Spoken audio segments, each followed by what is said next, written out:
show. And when it do say he we get screaming out, let's go. Know what? He gon' hang. You want me to trap before I got hold to the goal. All these things what I see look like lazy quick.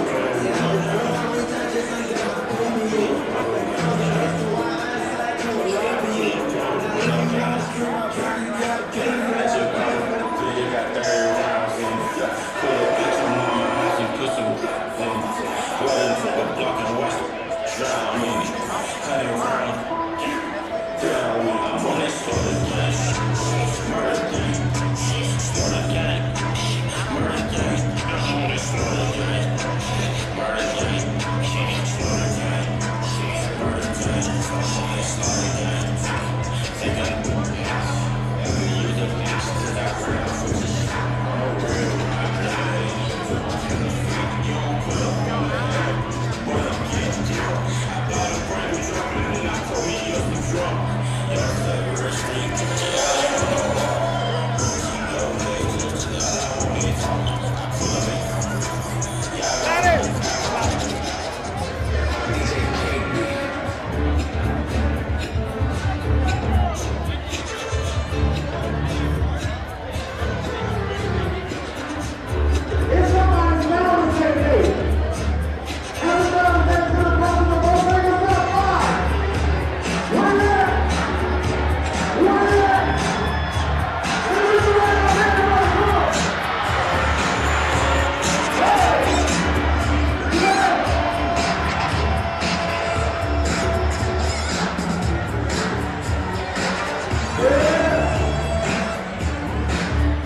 Alabama A&M University. Tonight, the Bulldog faithful from all over the world come and file into this amazing arena as we get ready to say our farewell to Elmore Gymnasium. One last game here in this amazing gymnasium. I'm Chauncey Sanders, and I'm being joined alongside by the guy that made this gymnasium what it was, in head coach Van Pettaway. Coach, so many amazing memories made in this gymnasium by yourself and many others. How does it feel tonight to be saying goodbye to this amazing arena? Well, it's about 20 years too late, but no, seriously, this is an amazing night. Elmore has seen some great basketball. They've seen some great players. We've had some great coaches to come through here, and I'm just happy. And just to look around and see that we got people that played their first game in this building when this gymnasium was open. We got a player who was on the first championship, the first tournament championship. And then, of course, we have our 8 championships that I was a part of. All those teams are represented tonight. So this is a special night. It means a lot. It's very emotional. Most of my guys I've seen over the years because we have had a couple of reunions. But just to get, some of my guys back on a Thursday night now. On a Thursday night. Right. I just think it's amazing. But there are a lot of great memories in this place, and we've had the greatest fans in the country. I mean, when you look at, we were ranked as the 4th toughest place to play, and that was done by visiting coaches and people that have been in this arena. So and that goes to our fans, our students, the alumni, the fan base here in Huntsville. So I'm appreciative for all of them, the work that they put in and the support that they gave these teams over the years. Coach, you guys have saw so many wins in this gymnasium. Over your tenure alone, Coach, several undefeated homestands in this gymnasium. Right. And you look at the history of this gymnasium and you see so many familiar faces from your tenure, from Coach Hayes' tenure. Right. From now, we're here in this gymnasium, the modern day game, and you have first-year head coach August Hewley coming into this gym, Coach, getting his first stint as our head coach at the helm. He's going to have a tough one tonight as he takes on the Bulldogs of Samford University. Right, Samford's a pretty good team, a great team, and their coach is well known in the state of Alabama. He won a lot of high school state championships, and he didn't even have to relocate to take the job at Samford because he was already in the neighborhood. So in terms of tradition and what he's trying to do is bring back some of his former players, kids who played for him in high school, because he's running some of the same stuff. His system is basically the same. He tweaks it every now and then. So this is going to be a big basketball game to try to close out this arena. You want to send our fans home with a win. And you want to send them home with a win, but what better way to have a win against a team that you lost to last season by just one possession, Coach, in the loss 52-50 in Birmingham, in Homewood, Alabama, if you will, as the Bulldogs now under new tutelage, new head coach, look to try to correct last season's mistake in Homewood. Right. I started the series against Samford, and we've always played some great basketball games in Birmingham, and my 2 times to playing them, it was always on their home court. And I did that for our Birmingham alumni. Coach, I'm so excited for this game because this is not going to be a 2-man broadcast. Oh, no. It's going to be a 3-man broadcast, and I can't wait to see the surprise guests we have coming in, joining us on this broadcast and sitting alongside us as well. Right. We'll bring in, I think our first guest will be probably Craig Lottie. He's the school all-time leading assist leader. He broke Coach Hayes' record for assists, and he was one heck of a player, and the fans that got a chance to see him play, they saw a guy that really put his all into it. Absolutely. And the list just goes on and on, as we already were in for a treat earlier during the women's broadcast, Coach.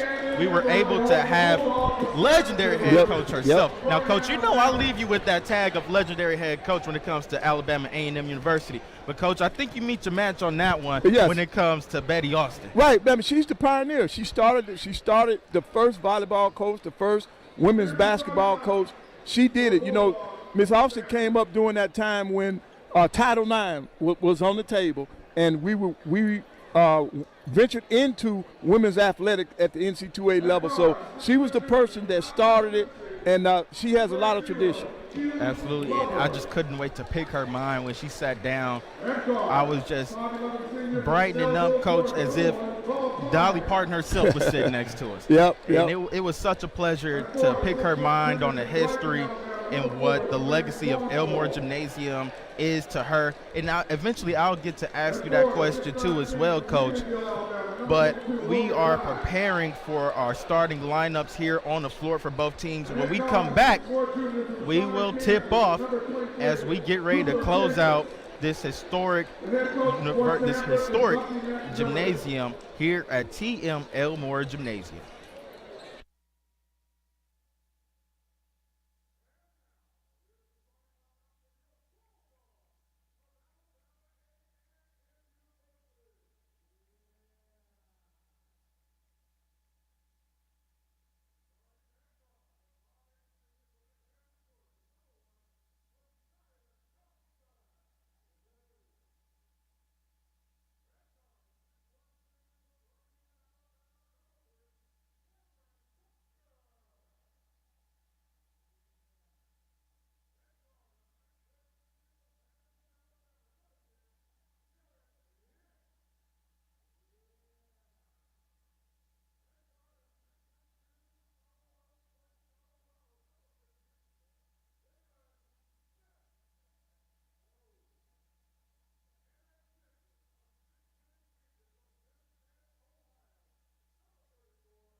Welcome back to TM Elmore Gymnasium as we prepare for tip-off here. Coach. Yes. Let me tell you something here for you. 280-64 is your career record here in this gymnasium, Coach. Just remarkable. What were some of the key takeaways that you felt were keys to 280 wins? Well, I think our fan base energized these guys, and they pushed us. A lot of times we won games because our fans got our kids motivated, and that's what we're looking for. Now, tonight's game, Coach Hughley is surprising everybody. He's going with 4 guards.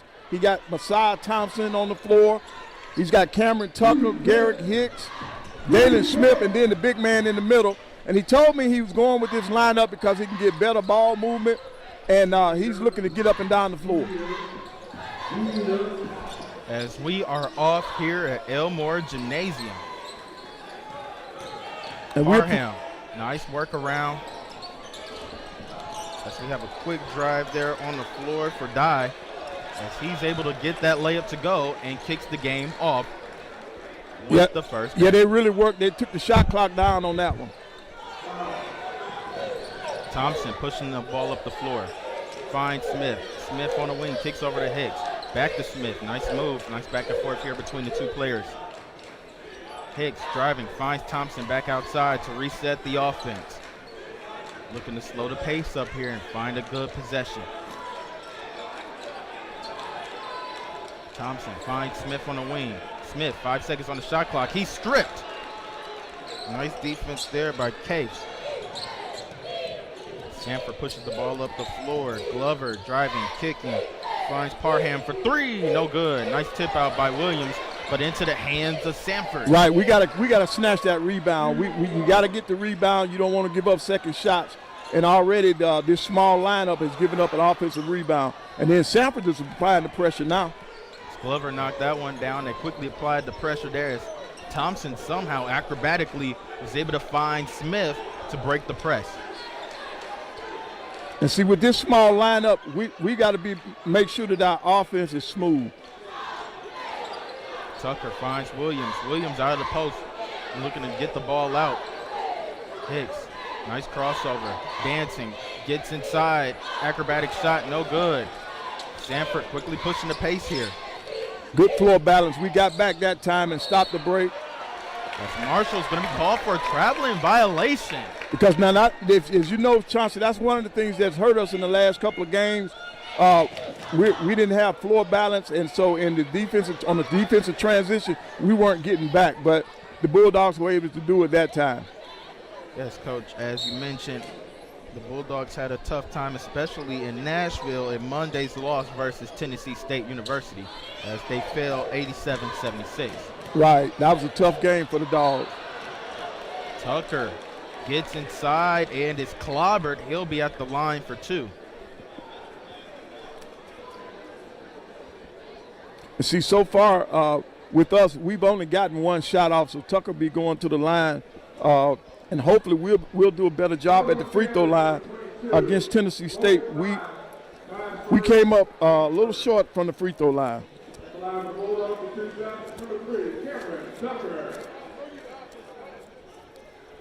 Right on point, Coach. Bulldogs looking to get a little more aggressive here in this first half versus Monday's game.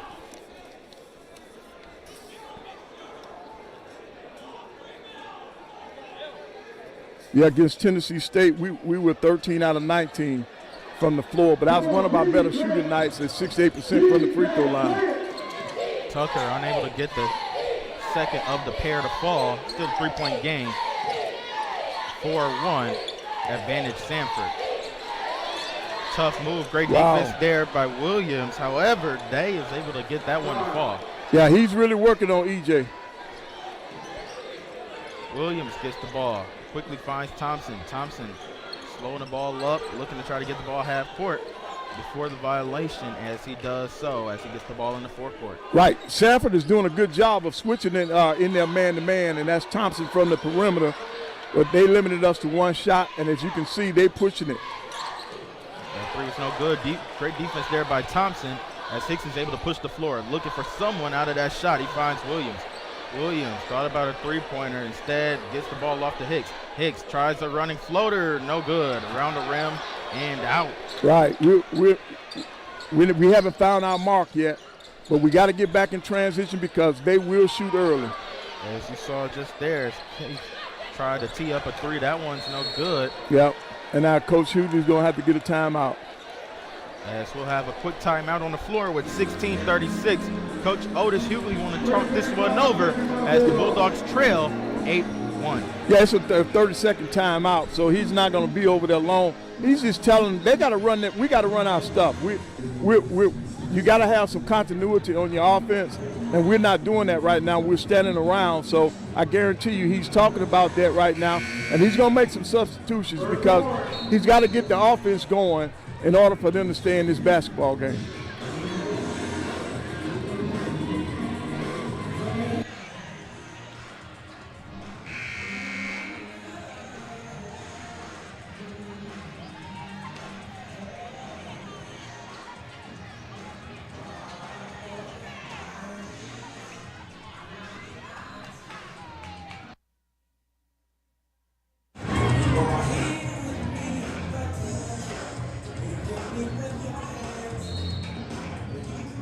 Welcome back to Elmore Gymnasium as the Bulldogs are looking to find their footing here early in this first half as they trail 8-1. Right, Coach is going. He's with Austin Harvell, and he would put Blaze in the game at the 5 spot. So he's putting a little more size on the floor. Hicks finds Smith. Smith driving, hesitates, take a tough shot and a foul. Yep, you needed that. What a play by Dalen Smith to take the contact and get the mid-range shot off despite the contact, as he'll be at the line. 40-1 opportunity. Yep, Dalen went to the basket strong, and then he's one of the better free throw shooters. He's shooting 76% from the free throw line on the year. Dalen's a 6'6" junior out of Colorado Springs. That's right. He had the opportunity to talk with him and his family over the break, and we always, Coach, give him much praise over his maturation in his body since he's been here as a freshman, as the Bulldogs will hold on to possession here. Right, he worked on his body. He worked on it. And that's what you look for as a coach. You want your players to hone their craft. Thompson's able to get the inbound cleanly here. Grabs a screen from Akinobe. He finds Akinobe up top. Look for the high-low opportunity. Ball nearly knocked out of his hands. Nice recovery there by Thompson as he brings the ball back out. Less than 10 seconds on the shot clock. Looking for Akinobe. Ball falls short. Got a quick scramble on the floor as Samford's able to take over the possession. Yeah, you can't give the 7-footer the ball below the knees. That's not good. Shot was no good, but quickly rebounded there by Achor. Yeah, we've got to limit them to one shot because right now they're killing us on the glass. Nice ball movement here from Samford as Campbell tees off a three, knocks down a three. Harville finds Thompson in the fast break here, pushing the ball up the floor. He's going to slow the pace up here as the Bulldogs trail by 8. Smith spinning, tough layup. No good, but he takes a lot of contact. He'll be at the line for 2. We got a timeout here on the floor with 15-17 remaining in the first half. The Bulldogs have a lot of work to do as they trail 11-3. We've got timeout on the floor.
Welcome back to TM Elmore Gymnasium as the Bulldogs are still fighting in this one, down trailing 11-3. Coach, we got a quick glance there at all of the former players from this amazing program here in attendance tonight. Right. Like I told you, from the first team to play in here to the last team, we've got them in the house tonight. We got representation from all 8 championship teams that are played here in Elmore. Now, Coach, you say you had 41 players lined up. It looks a lot more than 41 players here in attendance tonight on a Thursday at that. Right. I think it's a good number. It says a lot about our university and the commitment that these student athletes have for this university. That free throw was no good. We're still holding on to an 8-point lead. But we picked up the defensive pressure, though. Good defense here from the Bulldogs. That floater's no good. Air ball there as possession will remain with Samford. 5 seconds remaining on the shot clock. Into the game for the Bulldogs is going to be number 22, Lorenzo Downey. Right, another tough forward that can get it done. Oh. That three is up, no good. Nice rebound there by Akinobe.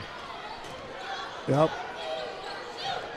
Thompson pushing, takes a mid-range, bounces off the front rim, no good. Ball tipped around and into the hands of Achor. Right now we're losing the battle of the glass. They're beating us on the glass 9-1. We got to do a better job. This will have a foul charge to Akinobe as he went fighting for that loose ball.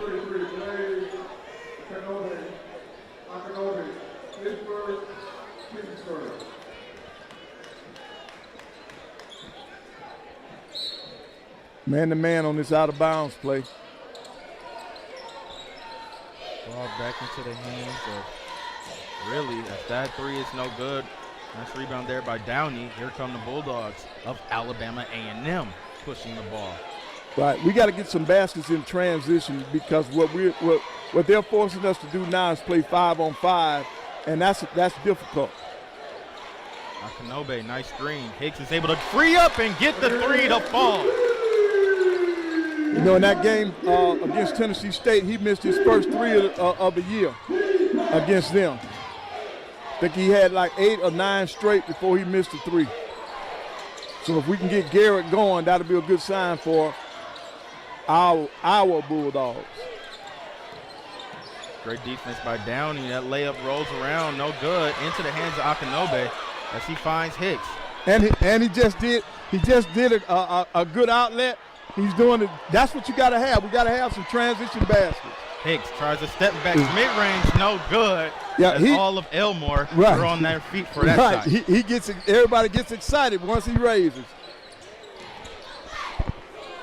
Kelly, they over there, man. Really nice ball movement here. No one's paying attention there on the floor as Downey was blown right by. Right, weak side help was not there. Weak side help was not there that time. Thompson has the ball. Pushing the floor, quickly finds Hicks in the corner. Steps back, takes a three. Ooh. No good. Oh, that one did everything but fell through. But that's the shot you got to take. He's got to take that shot. Stanton McCray has the ball. Searching. Finds Campbell on the wing. Nice ball movement here from Samford as Coach McMillan and staff are preaching on the sidelines. 5 seconds now on the clock. Great defense by Harvell to knock the ball out of bounds with 4 seconds remaining on the shot clock.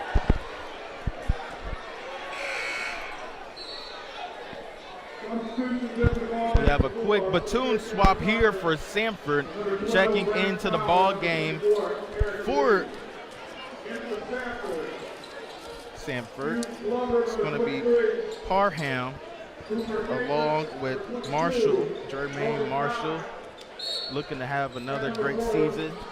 As last time we saw him out on the floor versus the Bulldogs of Alabama A&M, he was able to record a triple-double and was a key focal point in that 52-50 victory. Right, Coach Hughley's going to his bench a lot tonight.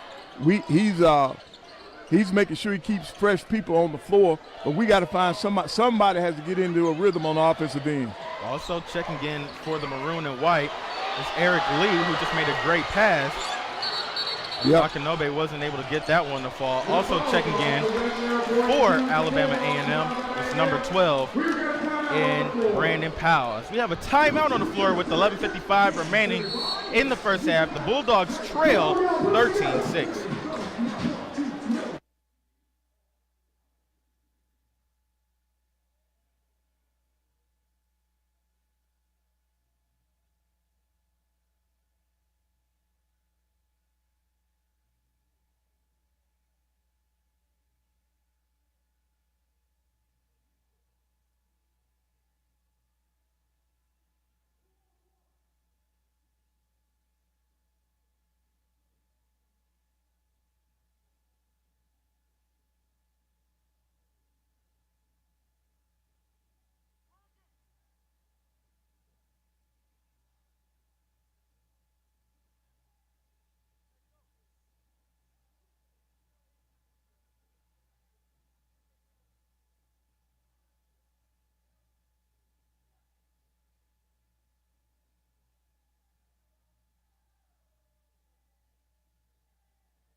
Welcome back to TM Elmore Gymnasium as the Bulldogs have a lot of work to do as they trail 13-6. Coach, lots to take away from this game so far, but we're so glad to be joined right now by one of our former Bulldog athletes right here in this historic gymnasium, Craig Lottie. Yeah. Hey, how you doing? Yeah, Craig is he's the school all-time leading assist leader. He had a tremendous career here. In fact, he broke Coach Hayes' assist record. And those guys have been battling for years, but I don't think anybody ever will break his record because he can really find the people on the floor. It's hard to believe that someone broke Coach Hayes' record. So I know I'm in the presence of a real point guard. Oh, yeah. And just to spite Coach Hayes, I broke it pretty easy. We'll have to have him on and have a good talk about that one. I'm going to love to poke at him on that one as that basket falls there for Samford. 17-8 right now with a little over 10 minutes remaining. Craig, what was some of your favorite moments in this gymnasium when you were here during your tenure? The dog pound, the crowd. Just at the beginning of the game, having the band march in, that just gave us an energy that other teams, they couldn't match. And then once the crowd got going and the faster pace we took, the louder the crowd got and the more hype the gym got. Right. Now, Craig, when you were here, you were like a coach on the floor. What are you seeing in this game tonight? I just don't see the pace. We wore teams down here, and I think they can wear this team down by a faster pace and more pressure on deep. Right. Now, defense was one of the things. Craig used to get mad with me when I sat in a zone. He would come over there and say, Coach, let's get out of this zone. Let's go get them. And that was his mantra. He wanted to turn the pressure up all time, and he was relentless. Now, one of the things that people don't understand, when Craig was here, he came off the bench. He didn't want to start. Wow. That was him being a team leader, and he felt more comfortable coming off the bench. And how can you be a school's all-time leading assist guy, and you coming off the bench? That's right. Right. And that says a lot. And it also says a lot about the testament of your character as well, to have a lot of players now, when we look into this younger generation, it's more ego-based. It's more based on I have to start in order to impress my peers or a self-validation. Right. But you were able to do that while breaking a record, and I think that speaks a lot to your career. I think it speaks a lot to the person you were and the person you are today as well. When your teammates know you want to pass the ball, they run. Yep. And they fill the lanes because they know my point guard would rather pass the ball than me to see me dunk or hit a three than him score. So it was a race in practice. It was a race during the games because they knew I can get the ball. Right. Your time here on the Hill was during what many described to me, including my own mother, who was a graduate in 91, describes to me as one of the golden days of this university. Can you give myself and maybe some of the younger students or some of the younger alum that graduated after yourself a brief idea of what the Hill was like during your time here? It was pride. We took pride in everything we did. We don't like losing. When we do lose, coach took it out on us on the court, but we took it out on ourselves because we didn't like losing in front of this crowd. We took pride in everything that we did, practice, game, in public. Coach had strict rules, no hats in buildings. He took about 6 or 7 of my hats and wearing them in the building. So, we had a discipline, I think, that A&M had back then that, it was campus-wide. Right. Awesome. As the Bulldogs have 10 seconds here on the clock. Powell tries a three, no good. That one's loose on the floor as Samford will take over. And see, one of the things that's happening now, we're still losing the battle of the glass. Samford's out rebounding us 15-6. They got 4 offensive rebounds. We've only got 1 second chance shot. And you're not going to win games like that. We got to do a better job on the glass. and I see Coach now is he's trying to ramp up his pressure. He's going out full court now, going after them. Also checking back into the ball game for Alabama A&M was Smith and Hicks, as we have a. Yep, that's a flop. That's the new signal for the flop. That foul will be charged on to number 4 in Jermaine Marshall. Yeah, that's a technical foul now. The physicality is also gone. Right. You know, if you hit the floor when we played, you hit the floor for a reason. Yep. We made sure that from the opening jump, we put our. They knew we were there. When we put on our press, they knew we were there. Physicality is pretty much gone now. For sure. Right, and that's a new rule for a lot of our fans. A new rule for this year. When you flop now, last year they gave you a warning, Craig. Now it's an automatic technical foul. As Hicks will be taking a technical shot, free throws.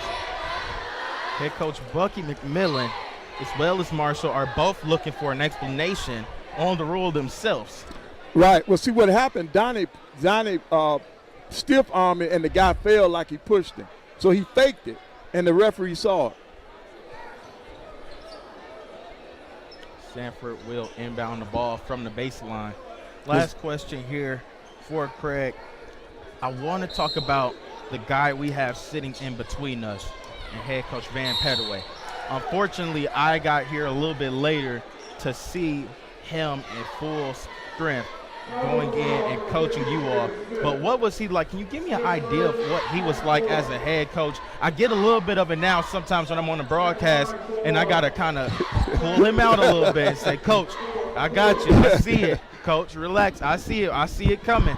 And he gets hyped up when he sees that guy down low like big E.J. Williams, and he knows the ball needs to get inside when it's time, and they're not seeing it out there on the floor, and he's ready to let them have it here on this broadcast. But what was he like as a coach during your time? He was one of the greatest coaches I ever played for. He was tough, he was fair, and he made sure that the best of you came out on the court. What he did for me as a player, I was turned down by Morehouse. I was turned down by Morris Brown. Coach took me in, and when you play for a coach like that, you don't like disappointing.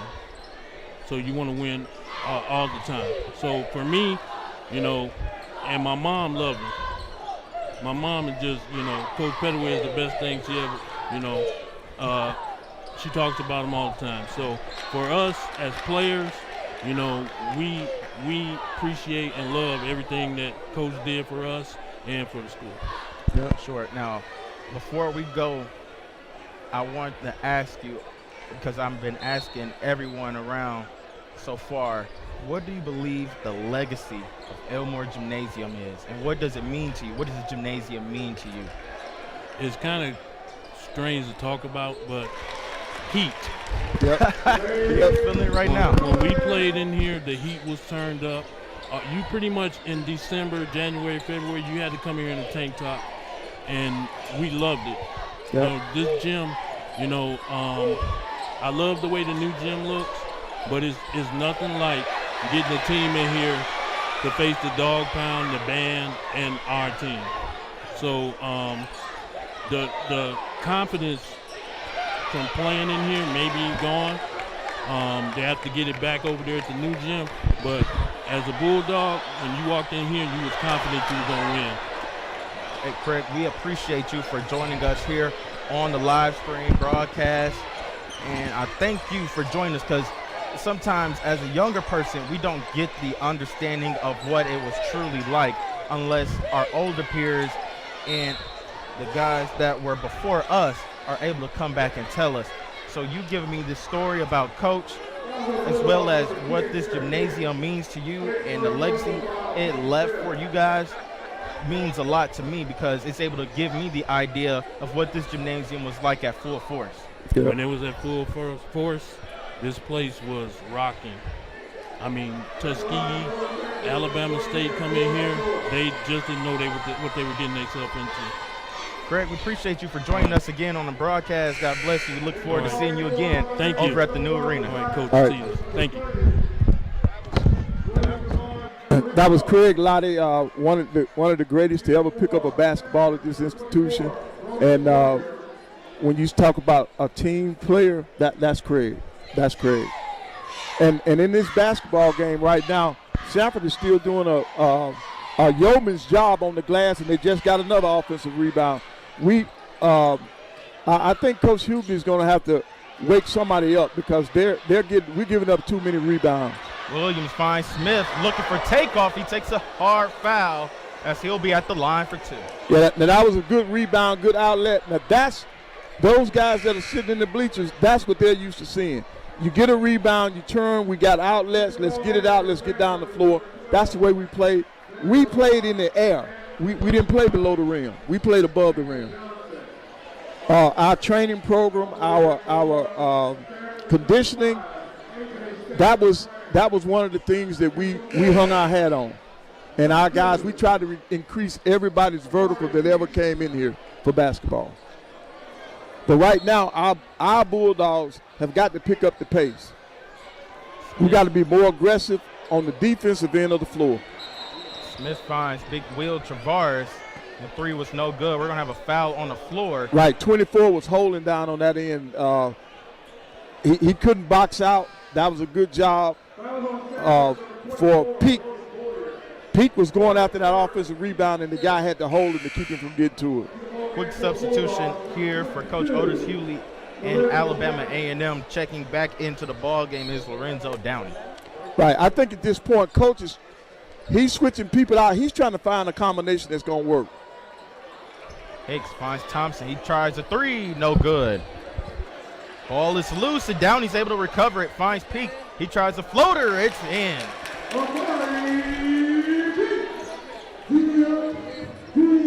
Defense turning into offense there for the Bulldogs in maroon and white.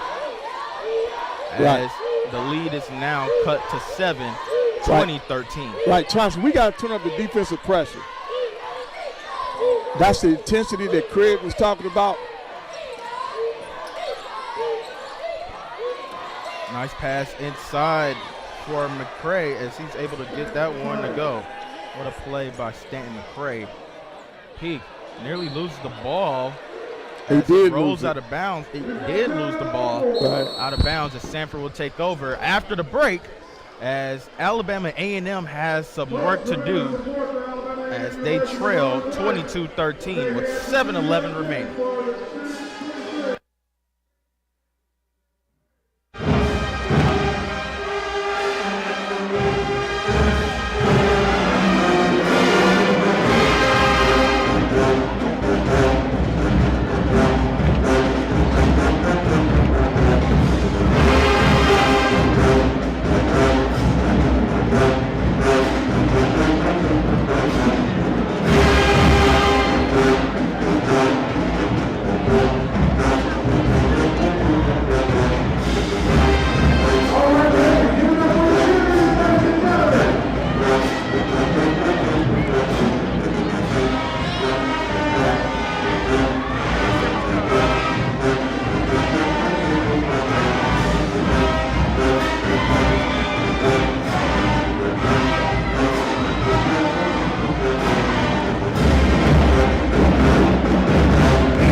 Welcome back to Elmore Gymnasium as the Bulldogs trail 22-13. Coach, quick thoughts so far in this first half. Well, we're struggling offensively. We only shoot 26% from the floor, 33% from the free throw line. So the ball's not going in the basket. We got to get some easy baskets. In order to do that, you got to turn up the defensive pressure, score in transition, score off of your defense. Nice ball movement here from Samford. That layup's no good, but right into the hands of Campbell as he'll be at the line for 2. Right, that's our 7th offensive rebound that we've given up in the first half. This team is just not rebounding tonight. At the line for 2 is Jaden Campbell, the junior out of Brampton, Ontario, Canada. Also a Florida Southwestern transfer. Last season, he played in 32 games, in earning the starting nod 11 times. He averaged about 10.2 points, along with 3.5 rebounds, as we saw him grab that offensive rebound there on that possession. So now we gotta, on the offensive end, we gotta find somebody and get somebody in a rhythm. You got Garrick, who came into this game shooting 70% from the three-point line. We got to find some shots for him. He finds Thompson at the top. Thompson putting people in their places and orchestrating this offense. Thompson finds Peak up top now. He's driving. Nice handle, spins, turns, takes a tough mid-range, no good, too hard. Flying in is Dalen Smith for the offensive rebound. New set of time here for the Bulldogs as he shrugs off the contact and gets the shot to go off the glass. See, he's playing with a lot of energy. We got to have more guys doing that. Samford. Nice drive to find this over into the hands of Archer as he's not able to get that one to fall. Excuse me. And see, one of the other things that he did not tell you, we had a rule in it. There was a no dunk rule in here. You couldn't dunk in here on us. We didn't play that. We met you at the rim. There's no dunking in here. We're the only team that would dunk in here. And it looks like this young Bulldog team coach is trying to follow that themselves as Ator is at the line for 2. He misses the first. Yeah, right now, that's the only thing that's our only saving grace. They're just shooting 50% from the free throw line so far. Coach, this is a pretty solid Samford Bulldog team that the Bulldogs lost to last year, 52-50, where they were nearly one game away, Coach, just as well as this Alabama A&M Bulldog team. One game away from conference championship play as they fell short to Furman, 71-68. Yep, real good program. Hicks knocks down a 3. Yep, we got to have more of that. We got to have more of that out of him. They got to find him. His teammates need to find him. The coaches need to call his number. 24-18. Ator is able to find the rebound and gets it to fall on the second chance opportunity. Thompson pushing the floor now. Tries a runner over Ator. No good. As we'll have an offensive foul charged on the floor. Well, that's a good call if they call it. Oh, no, they call it on Samford. Correction here as Ator will be called for a blocking foul. He can't believe it as he's looking over to the sideline. No, and coach can't believe it either. So what they're doing now is they're complaining because they didn't feel like that was a charge. So what we've got to do is take advantage of it. We got to put our free throws down, and that's Thompson at the free throw line. And on the year, he's only shooting. I know it's his first time going to the line according to our stats. But Thompson is one of the guys that this team is counting on. That's why he was in the starting lineup tonight. Also checking in on the floor for Coach Hewley and the Alabama A&M Bulldogs was Harvell as well as Pete. Glover now on the wing, looking to find his way inside. He takes a tough shot and he gets it over to guys. That was good defense, but it was a better offensive play. Harvell finds Pete. Pete matched up top versus Ator as Hicks tries a 3, no good, despite the late contact. Here comes Samford, quickly trying to attack as the ball went out Right. of the hands of Marshall. The Bulldogs of Alabama A&M will take over. Right, but Chauncey, I think this is where we got to make our run. You got 4:37 left in the half. You want to get some momentum going into the locker room at halftime. Checking in for Samford with Bubba Parham as well as Jerron Riley. Excuse me there. Right. With Dalen and hits on the floor, we gotta turn them into scores. Thompson steps back, takes a three, no good, too hard. Quickly rebounded by Campbell. Campbell pushing the floor now on the break. He finds Parham for three. He knocks down a three. See, we took a quick three on that end, and we gave up a three on this end. Thompson has the ball now.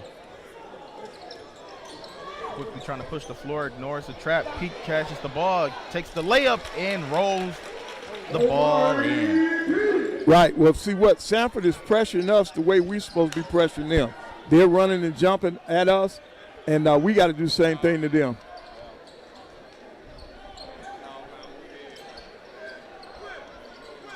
Nice ball movement here from Samford. Looking for the backdoor pass. Great defense there for Pete. Right. They want to backdoor cut you. That's what coaches are known for. Parham taking the contact. Great defense there by Harville. He's able to knock down the tough three. Step back three on that one. As the lead now has been blown open to 13. Peak trying to find Harville as the ball went flying out of bounds. As Samford will take over. We'll have a quick timeout here on the floor with 3:17 remaining. The Bulldogs want to talk this one over as they trail 34-21.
Welcome back to TM Elmore Gymnasium as Alabama A&M has plenty of work to do as they trail 34-21. And plenty of work is right, Chauncey. If we want to win this basketball game, we got to make a run right now with 3:17 on the clock before the half. We got to put some fear in their hearts. Ball quickly gets inside, met by two maroon and white defenders. Great defense, but Harville is going to be called for a reach as Dye went spinning inside the lane. Now, if you watch Dye all night, Dye's not playing when he gets that ball in the paint. He's a man when he gets it down there, and you can tell that he's being taught to be physical with the basketball. He's creating the contact when he gets it in the post.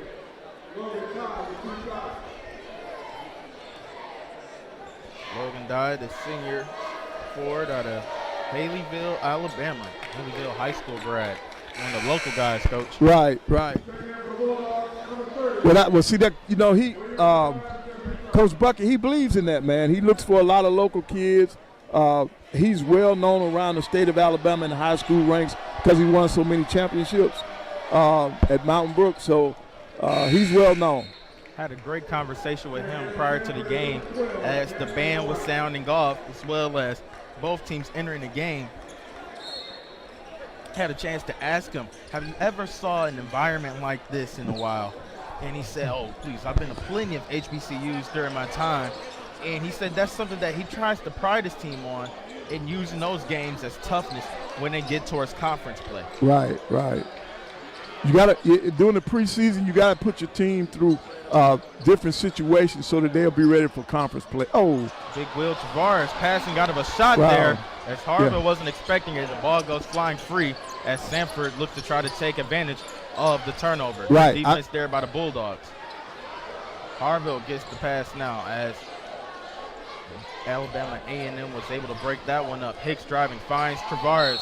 He goes up for a shot and is clobbered as he comes down. He'll be at the line for two. Yeah, our fans wanted an and one with that. They wanted him to take the little man and stuff him in the rim along with it, like that Thanksgiving turkey next week.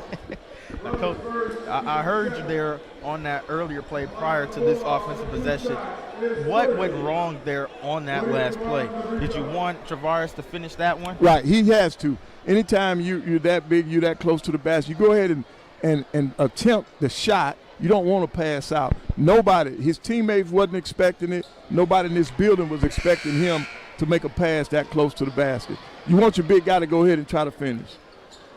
Checking back into the ball game for Samford is going to be number 22, Logan Dye, as well as Nathan Johnson, a senior forward out of Adel, Iowa, UMBC transfer. Yeah, so we need this free throw, and we need to turn around and play some defense. We got to have a couple of stops going into the half. 35-22, a little over 2 minutes remaining here in this opening half. Cross-court pass goes into the hands of Parham. He tries another three, no good this time. Here comes Alabama A&M. Tucker pushing the ball up the floor, met by two Samford Bulldog defenders. Tough pass into Harville. He's not able to finish it. He tips the ball around. He's able to corral it, looking to go back up as he's nearly stripped. He does. We're going to have a foul as he fought hard for that one. Right, he stayed with it. Austin, he missed that first shot, but he went after it again. You got to be persistent in the paint. And we're finally getting on the offensive glass. You got to have second shots, and that was a good possession for our Alabama A&M Bulldogs.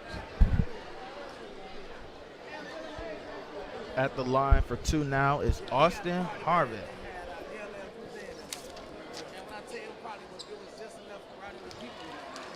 And on the season, this is his first time going to the free throw line.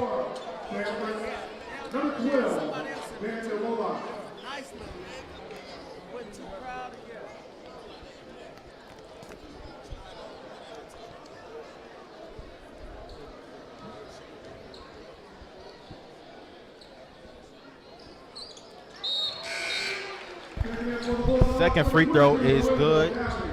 Checking back in for Alabama A&M is Lorenzo Downey. Yeah, you want to get this thing. You want to get this thing under double digits.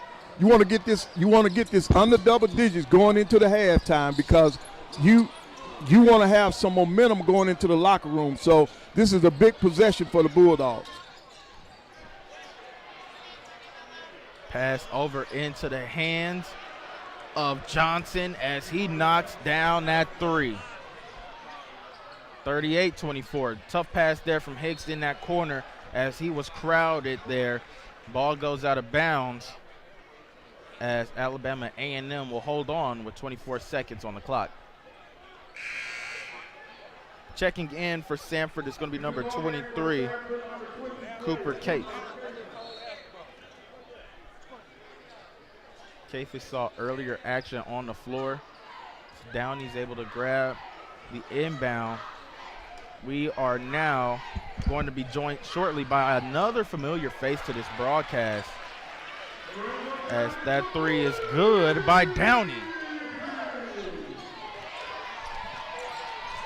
Got to have a stop now, though. We just gave up an easy basket.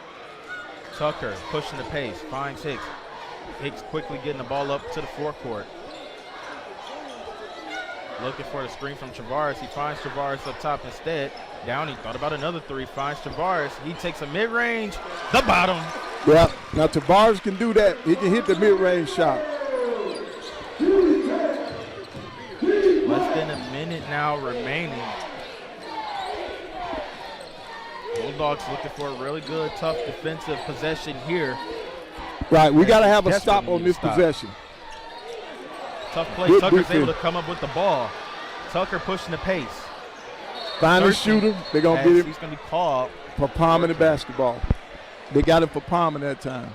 Coach, great defensive possession there, able to get the turnover, but just wasn't able to capitalize on it. Right, and now that'll give Samford an opportunity to go for the last shot of the half. Well, at the half, Coach, we're going to be in for a treat as we'll be joined by another familiar face in this gymnasium as we are still celebrating this wonderful historic gymnasium here at TM Elmore Gymnasium as we get ready to say farewell and to end a chapter here on the campus of Alabama A&M University. Look for a backdoor cut. They're going to try to go with a high pick and roll. Tough layup, no good. Achua is able to Offensive grab rebound. the offensive rebound. It's tipped again as Wow. the basket is unable to fall at the horn. That will do it for the first half as Alabama A&M trails 40-29. Coach, we would like to welcome a new face to this broadcast, but a familiar face to many people on the Hill with former head coach Willie Hayes joining us. Coach, What's going on, fellas? Glad to have you on. It's been a tough first half for both teams, but in particularly here, our maroon and white, the Alabama A&M Bulldogs, as they trail 40-29. What's been some adjustments you've been able to see so far that needs to be made coming into this second half? Well, we got to get out of transition. Right now, we're not getting any transition baskets, and it's making it very hard for us to score in the half court. Now, Samford going to play good half court defense, and they're going to swing the ball on the offensive end. So we got to try to get something in transition instead of trying to just wait to the half court sets. Right. Coach, now I'm sitting here, and I know everyone at home is in for a treat, especially if you're a Bulldogs fan, as we're sitting here with history right now. The guys that took the baton. Now, Coach Hayes, I got to ask you about this one. This guy here won 280 home games here in this very gymnasium. How hard was it to pick the baton up from him? Oh, it was difficult. You know, the thing about it is you got to continue to try to get those same type players. And, you know, for a while it was difficult to get those type of guys, but we were able to sustain for a while. But it was so hard to consistently get those type of guys that played in the late 80s and early 90s. So we're just hoping that Coach Hughley can kind of bring those type of guys back into to the university. Right, and now, Coach, in the first half, we had Craig Lottie on. Right. And Craig Lottie wanted the public to know he was very happy about breaking your system. Well, He said he had to do that. well, we let Lottie break that, but see, Lottie got to understand. I was a scoring point guard. He was a pass first. I was a shoot first point guard. So that was the difference right there. Coach. You told me, Coach Ben Joe told me to shoot the ball. Yep. And that was my thing, to shoot the ball. Yep. Now, Coach, we've been talking earlier about the game here with the adjustments, but we also want to talk now about the legacy that you've had during your playing and coaching career now, Coach Hayes. What was the legacy of this court to you, and what does it mean, this gymnasium I'm speaking of, what does it mean to have played here and coached here? Well, you know, being an alumnus, playing here, coached here, you know, just to see the fans and how everybody was into the game. And that's what you want to see. You know, it's good for this atmosphere right now. We just got to get our guys a little bit more active and get some transition baskets. Definitely, Coach. Right. Well, see, the big thing that people didn't understand back when these guys played, if you didn't get here by halftime of the ladies' game, you wasn't getting in. Right. You know, and I'm talking about when we had a real dog pound upstairs and downstairs. And, you know, our fan base, you talk about the number of games we've won on this floor, it's because of our fans. We've got the greatest fans in the world, and they came out and they supported these guys. Right. They pushed the guys. And, you know, you all had a hype man. We didn't need a hype man. All we needed was a DJ and the band. And the band and what the guys did on the floor. And also you got to look at Coach Winning. We came out, the football team had a tunnel for us. Yep. So, you know, and that's what the university got to get back to, support all the programs, not right. just basketball and football. You know, we got to support all the sports so all the teams will come to each and every game and support everybody. Right. Yeah, that tunnel was intimidating because our opponents would often complain about that tunnel. We had teams that were afraid to come through that tunnel. They had to have police escorts to get on the floor. Wow. So see, that fear factor was in them before we ever tipped up the first ball. In the heat.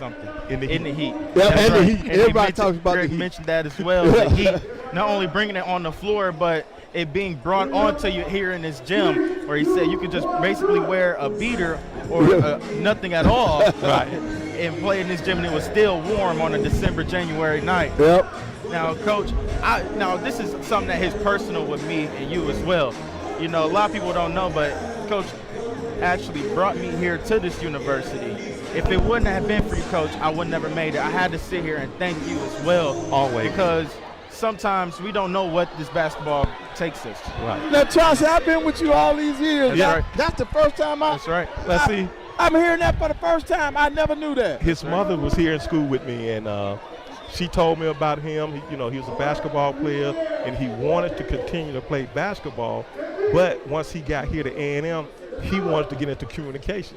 But Right. my thing was, basketball, you can do basketball in two different aspects. Right. You can play it, you can coach it, or well, three really. Coach it, or you can be an analyst. Yeah. And he's doing a great job. Oh, with it. yeah, absolutely. Right.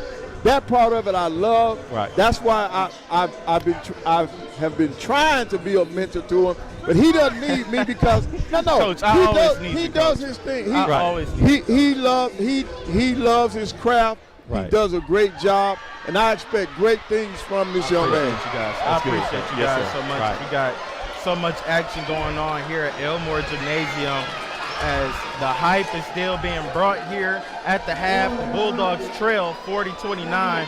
I'm still being joined alongside by both of our former head coaches, Van Pedway, as well as head coach Willie Hayes. Guys, I just want to thank you guys from the bottom of my heart as we get ready to close on this halftime break and go to break here about just being mentors to me, but the advice you guys have gave me along this road, and you guys have taught me so much about what it means to truly be in the maroon and white, to truly be a Bulldog. That's great. That's great, man. That's the thing, man. Just continue, then you transfer it over to someone else. Yes, sir.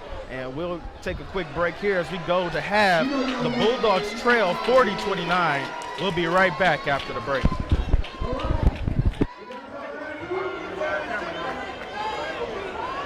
We got one seat.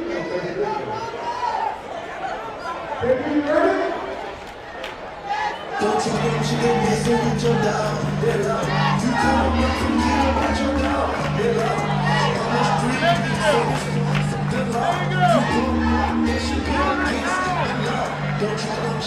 sit with your dog. You come up from here about your dog.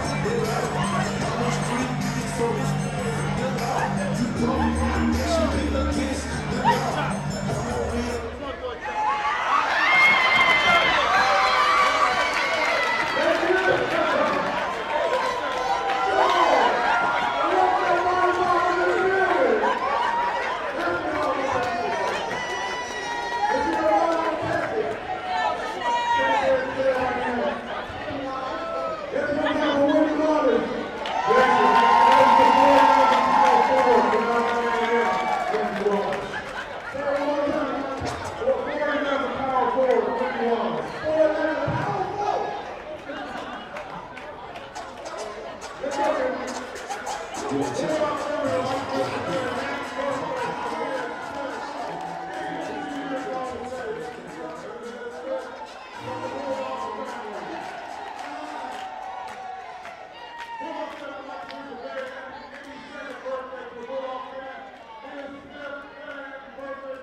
Welcome back to TM Elmore Gymnasium as the Bulldogs trail 40-29 at half. Chauncey Sanders here being joined alongside by one of A&M's most historic head coaches to ever coach here in this facility, Van Pettaway. Coach, lots to take away from that first half, but what did you see out there on the floor?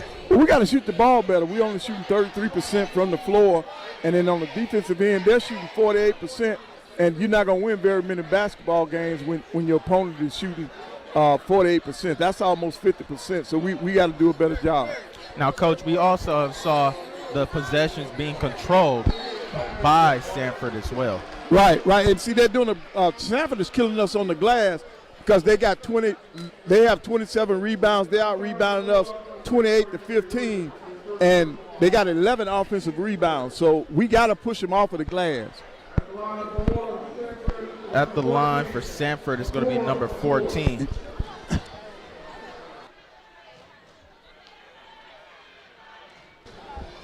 Yep, well, and see now you got Samford going to the free throw line. They were 6 out of 12 from the line in the first half. We were only 6 for 12 also, but Samford is shooting a higher percentage from the floor, so that's why they got the lead. Chor is able to knock down the second of the pair. And then they're still coming with their pressure. Just like it's just like watching one of his high school teams play. He's going to pressure you the entire game.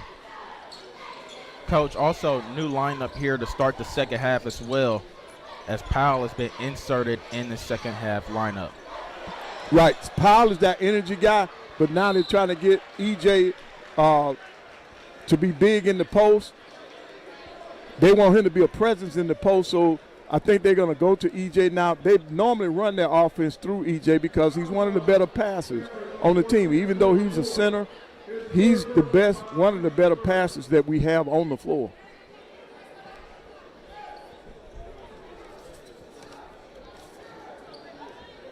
Williams at the line as he's unable to get the first one to fall. Right, and then in this game, this is the first time EJ is at the line, and on the season, he's only 1 for 3 from the line. Williams is able to get the second of the pair to fall. Boy, had a pleasure meeting the Williams family last homestand here as the Bulldogs fell to University of North Alabama. Right, I had an opportunity to talk to his mother, and she gave me some grief. She thought I was being I thought horrible. I was the only one. I thought I was the only one. Yeah, I know, Coach. She gave it to me now. But she gave me the double whammy because not only did she say I was giving it to him, but also giving them grief about those Cincinnati Bengals last year. They didn't forget about the Super Bowl. So, unfortunately, hey. Yep. EJ's going to get called for that foul that time, but Samford is pushing the ball up the floor on us. But EJ's going back to his family, his mother, and I told EJ, I said, EJ, your mom is doing what a mother's supposed to do. She's looking out for her child. So I said, there's nothing wrong with what she said and what she did. I said, that's part of it. But he knows that he's one of my favorite players. He's a guy that I know, had I still been in coaching, he could have played for me. Great guy and great friend of mine as well, as Glover was able to get that layup to fall through the contact as the N1 opportunity falls short.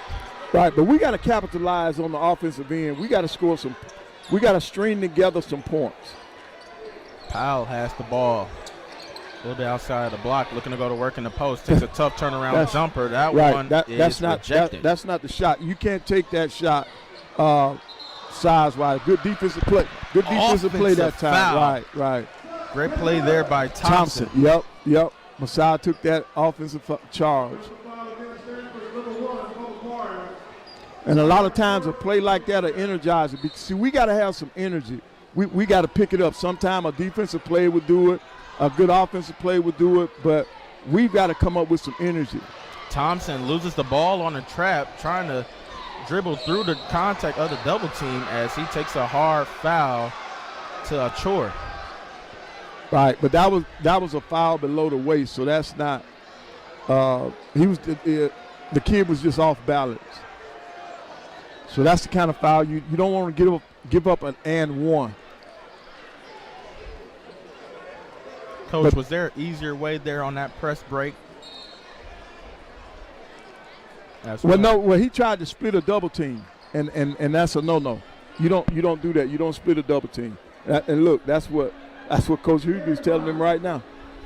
As we have a quick timeout on the floor early on here in the second half, the Bulldogs have a lot of fighting left to do as they trail 44-30. Now,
Welcome back to TM Elmore Gymnasium.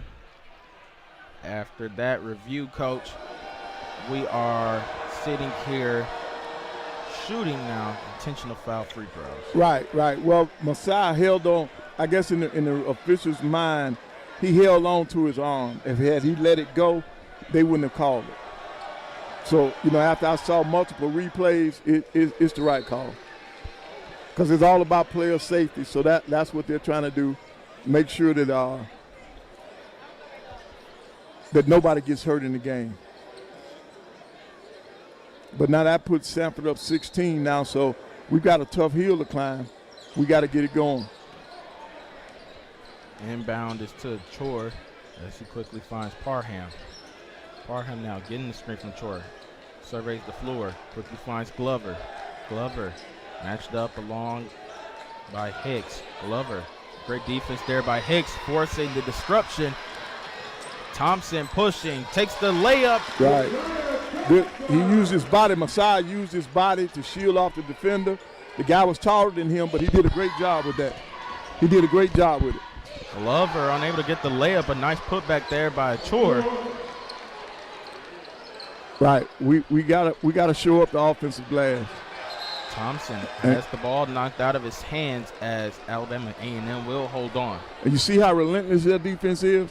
That's the kind of intensity we got to play with on the defensive end. See, they're not letting Masai rest. Powell looking for Masai. He finds him. Thompson looking for that screen from Travares. He gets it. Looking around on the floor, he finds Hicks. Hicks Gets a screen from Travaris. He steps back for 3. In and out. No good. Rebounded by Parham. Parham pushing the ball up the floor. Has 2 Samford Bulldogs around on the wing. Nice hockey pass. 3 is up and knocked down by Marshall. Right now they're in the offensive rhythm, man. They're looking for each other, and then they're turning around and they're applying the defensive pressure. Thompson trying to find Hicks there for the pass. Ball nearly stolen there as Samford wasn't able to hold on. The Bulldogs will inbound with 26 seconds on the baseline. Yeah, we were very fortunate on that play. Checking in for Samford. It's going to be number 22 in Logan Dye. And number 5 is coming in also. In A.J. Stanton McCray. And then Blaze is coming in for us. Blaze Akinobe. So on the floor for Alabama A&M is Big Will Travaris alongside Big Blaze Akinobe. Right. This lineup against Tennessee State made a run in that game when he had both of the big boys on the floor at the same time. Thompson gets his mid-range to fall. 51-34. Plenty of time left here for both teams. Nice fake. Glover looking inside, nothing there. Quickly gets the ball back. He'll tee up a 3. No good. Rebounded by Johnson. Right. Another offensive rebound, another possession. Guy has the ball inside. Looking to work on Big Travaris, unable to get that one to go. Right. Both of the big guys in there used their height that time. Hicks has the ball. Takes a step to the corner. 3. Rattles in and out. No good. Wow. That one almost went down for him. Glover pushing the ball up the floor. Ball is poked away by Thompson. He's fighting for it into the hands of Hicks. Hicks pushing the ball up the floor. He throws it up for Smith. Unable to get a hand on the ball. It goes out of bounds. Yeah, our timing is off. Our timing is off. Speaking of timing, Coach, we got a timeout on the floor with 15:45 remaining in the second half. The Bulldogs have work to do as they trail 51-34. Yeah.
Welcome back to TM Elmore Gymnasium as Alabama A&M trails 51-34. Right, we came out with the pressure, but Coach was ready for that. Samford was ready for the pressure. Tough drive and denied by Blaze. By Akinobe. Thompson comes pushing the ball up the floor in a heartbeat. He's going to be clobbered to the floor as he'll be at the line for 2. Great defense there by Akinobe, Coach. Able to get that shot blocked and starts off a quick, fast break for the Bulldogs with the opportunity for 2. Right. I like him. He's active on the floor. He goes after. He tries to block shots, and then what I like about him on the offensive end, he tries to dunk everything. And you want to see that. You want to see that kind of aggression in a big guy. So I think he has the size that we've been looking for. We just got to figure out how to utilize it. He's got to be more aggressive every game on a more consistent basis. Thompson got both of those. She gets that one to fall. Quick break here. Coming up this week, don't think the action stops here on the court, as we will pick it up Saturday at Louis Cruz Stadium, as it will be senior day. Head coach Connell Maynard looks to try to finish off the season on a good note, as it's been a tough season so far for our guys on the gridiron, Coach. Right. They got Texas Southern coming in here, and that means Mr. Bodie. That's the quarterback for Texas Southern, and he can really zip it. That'll be a 1 o'clock kickoff, as we'll have a foul there on the shot. Foul will be charged to Akinobe. Right. Now Blaze doesn't, away from the basket, he's at a disadvantage because he doesn't have the foot speed that Dye has. And Dye, being a senior, he knew to take him away from the basket and put it on the floor. That's where Blaze's teammates have to help. They have to recognize that, and you help and recover.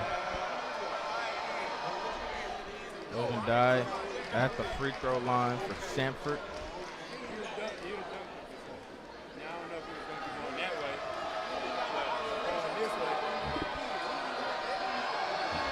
Takes the second, no good. Thompson pushing the ball up in the forecourt. Makes a crossover, takes a tough mid-range, bounces around, no good.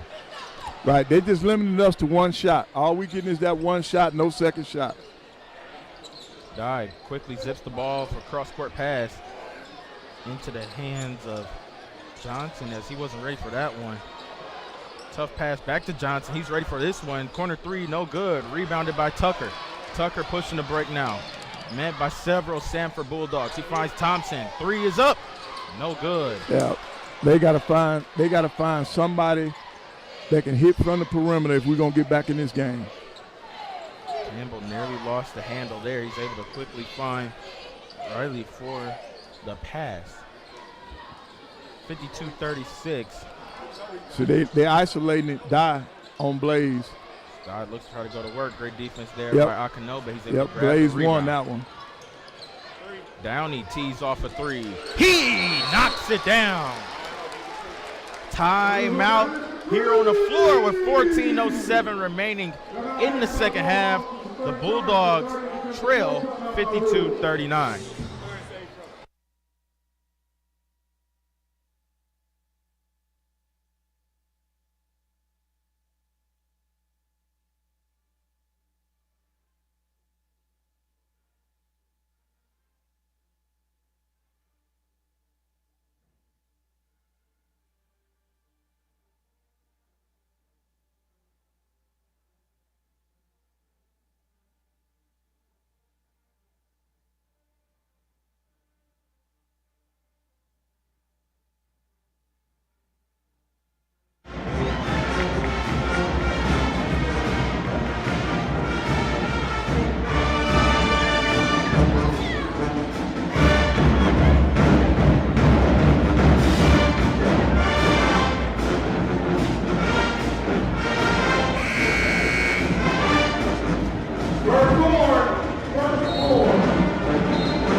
Welcome back to TM Elmore Gymnasium as the Bulldogs trail 52-39. Right, and see, we're backing up now because I think what coaches found out is that our pressure is not affecting them. So we were giving up easy baskets, so he's going to play the half-court game. And so hopefully in half-court we'll put pressure on him. With Dow off the court, they went to a different set, and they were able to score. Downey met with the trap, finds Akinobe. Akinobe quickly gets the ball over to Thompson.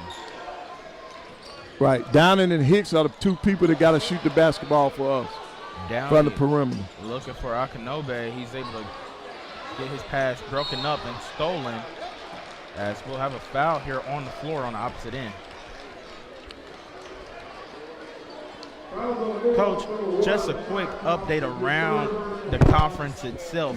We are seeing the tides turn. And I had the opportunity last season to talk with Commissioner Dr. McClellan himself about how we can get this momentum that we're seeing early on in this basketball season as a conference to change like it has for football. And it's doing just that right now. Right, if you all are keeping up to date, the SWAC right now is sitting at 3-0 versus Pac-12 play. Right. Grambling was able to pull out a win. Texas Southern was able to pull out a win. And also, we saw Washington State fall as well. Right. As Prairie View was able to pull one off.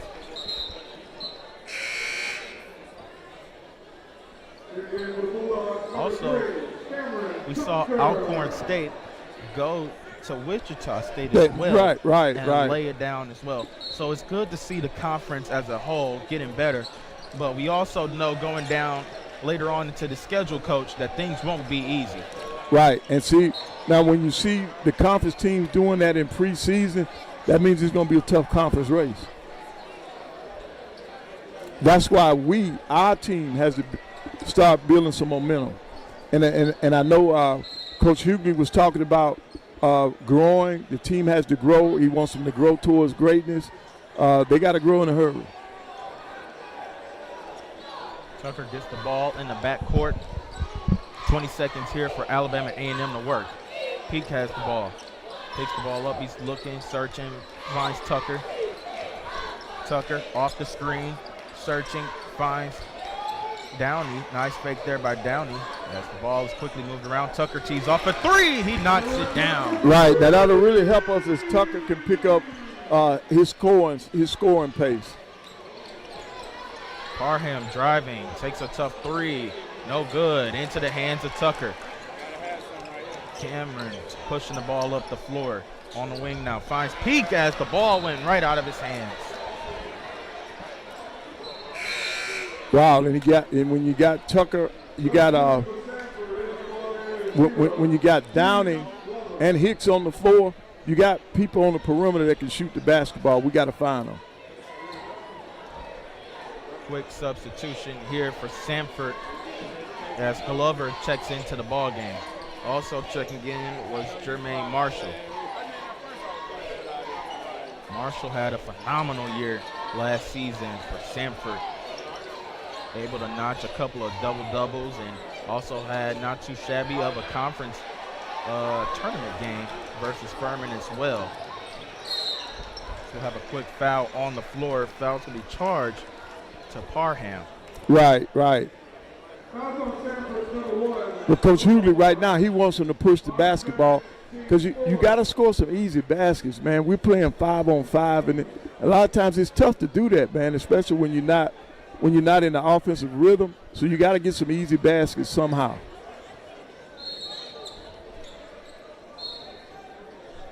We'll have a quick inbound on the baseline. Right, Downey's looking to get it in.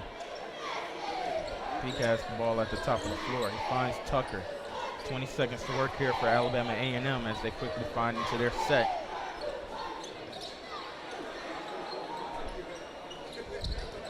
Downey driving, losing his step. He's going to be called for travel. Yep. See, when you get down, well, I'll tell you right after timeout. As we have a timeout on the floor, 12 minutes remaining. The Bulldogs of Alabama A&M trail 56-42.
Welcome back to TM Elmore Gymnasium as the Alabama A&M Bulldogs trail 56-42. Coach, what is it going to take for the good guys in maroon and white to get back into this ball game? We got to have some defensive stops. You got to put together multiple stops, and then you got to score on the offensive end. We have allowed Samford to get into a happy zone. They're comfortable with their offense. We have not made them feel uneasy. And you got to do that. You have to do that to teams. When Lottie was up here talking, he's talking about the pressure that you have to apply to your opponent. But see, we're not getting enough of that on a consistent basis.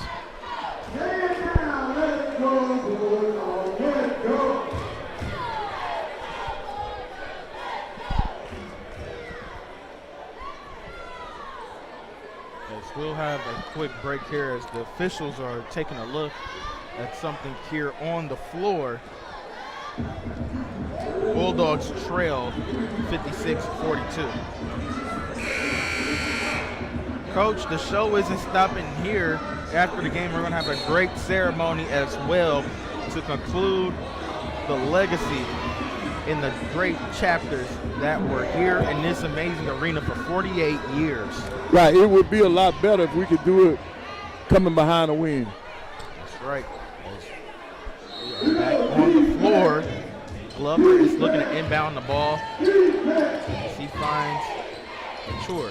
Yeah, right. They're using their center to relieve the pressure. Achor makes a nifty behind the back move. Passes over to Marshall as he's able to add a little fillet on the lay, and he's able to get that one to go. How about that ball handling there from Achor, Coach? Right. That's what I'm saying. When you got a 5-man. As Akinobe looking to throw one down, unable to get that one to fall. Yeah, he took off too quick. Three is teed and no good. Rebounded by Lee. Quickly looking to push the ball up the floor. Hicks has the ball now. He's searching. Finds Lee right in chest. Nice pass to Akinobe. He's able to take the contact, looking for a dunk. Unable to get one, Coach. That's going to be at the line for two. But he's being aggressive, and that's what you like to see out of a big guy. As that foul will be charged to Achor. That'll be his fourth, team's fifth. Because when you look at it now, Blaze has only been on the court for 12 minutes, and he's got 7 rebounds, and then he's got a couple of blocks. So, he's being real active when he's on the floor. Akinobe being one of the great shot blockers. As we had a chance to talk with Coach Hewley last time they were out here, Coach, during their practice. I heard him and we had this great discussion where he was talking about Akinobe, and he said, man, he could be one of the better shot blockers in this conference when he's on the floor for us. He really sees him as a viable piece to this team. Right, he do. I do also. I really like Blaze. I like his work ethic, man. To watch him work in practice, man, he doesn't take plays off, and that's what you need. So we have a quick substitution for Akinobe. Harville will check in.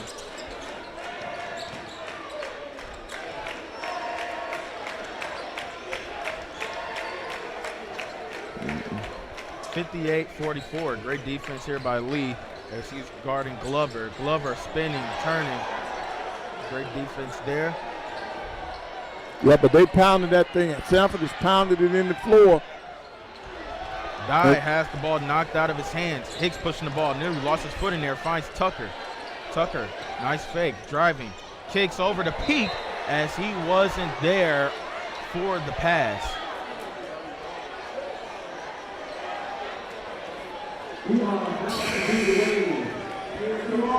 Wow. Checking in.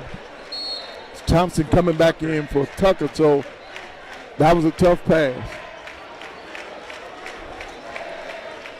Thompson now matched up on Glover. Guy has the ball up top, surveying the floor, looking for a backdoor pass. Nothing there. He finds Marshall. Marshall met with a lot of contact there from Harville as he's quickly going over to the officials, looking for that elbow. Thompson's going to be called for a blocking foul on the floor. Right, now Thompson has been fouled. He's already fouled out a couple games this year, so he's got to be careful.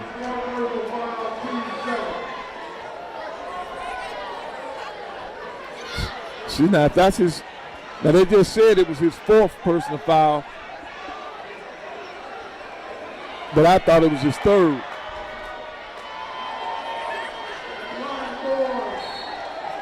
First one is able to fall. Checking back into the ball game is Cameron Tucker.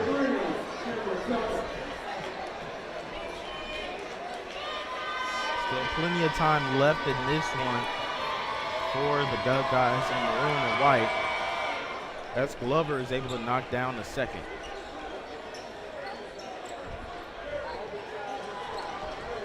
Tucker, long pass over to Hicks is tipped out of bounds by Dye.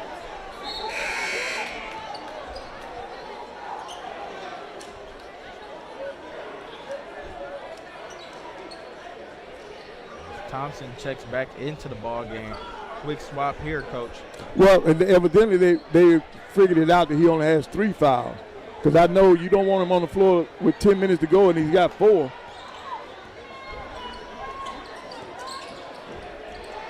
Thompson drawing attention. Finds Peak at the top of the floor. Peak looking to probe inside. Holding on his pivot. Finds Harvell looking to throw it down. He's able to get the layup to go and the foul. Yep. That's what Austin did in high school. He was tough around the basket. They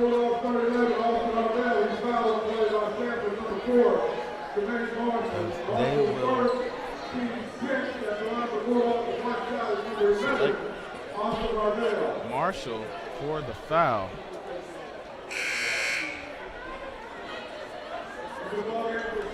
Into the ball game for Samford is going to be number 23. Cooper Kafis, as well as a Chor checking back in. Right, and see what Coach is doing, he's keeping fresh bodies on the floor, Chauncey. He's subbing his people in and out. And we're going to keep a good eye on a Chor as he is currently playing right now on the floor with 4 fouls. Right, and see, our bench should know that. Now, see, one of the assistants would be responsible for keeping up with the fouls of the opponent. See, we would be playing a 2-man game. He's a forward. We go after him. We get him off the floor because he's one of their ball handlers. He relieves the pressure against the press.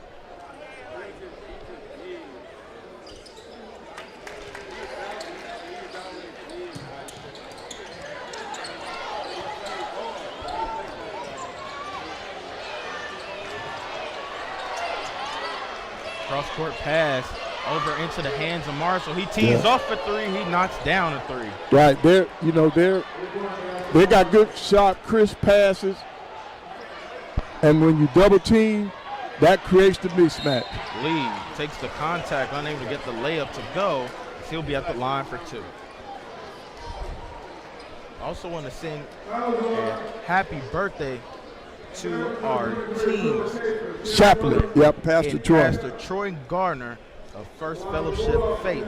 Right. Well, he was our chaplain. He was my team chaplain also. So I know him well, and he's also Fellowship of Faith. Yeah, I'm a member of his church. So he's a great guy. He loves Alabama A&M, and he would do anything to help this university. And he's been a pillar in our community for quite some time. And what I love the most about Pastor Troy, it's not only about his messages, but also how hands-on he is with this university, whether it's catching field goal tries pre-game for our football program, to being here and personally hosting Bible study for our basketball programs, as well as being a great mentor and role model to the many students and athletes of our university, as that 3 is no good. Right, he's been doing that for years. Marshall pushing the ball up the floor. Looking for a chore. That one is stolen by Harville. Powell takes a tough shot and is sent away by Marshall. We'll have a quick couple substitutions here for both teams. Checking again first for the home team in maroon and white is Mark Peak. As for Samford, checking in will be Glover along with Dye. Coach is running them in and out, man. He keeps fresh bodies on the floor because he expects them to play at a certain pace. Also checking in was number 23 in Cooper Keith. Nice save there by Harville. 15 seconds left on the shot clock. Thompson tries a three, no good. Glover looking to push the pace now. Quickly gets the ball over to Stanton McCray as that one bounces around the rim and in. Thompson pushing the ball up the floor now. He finds Hicks in the corner. Hicks tees off a three, no good. Nice tip out there by Powell. Ball is loose into the hands of Dye. He finds Glover. Glover takes the contact. Layup is no good, but he'll be at the line for two. Right. See, right now, we don't have that fire. We're not playing with reckless abandon. That's what you gotta do on the defensive end. Samford is playing freely on the offensive end. They don't feel the pressure that we're applying.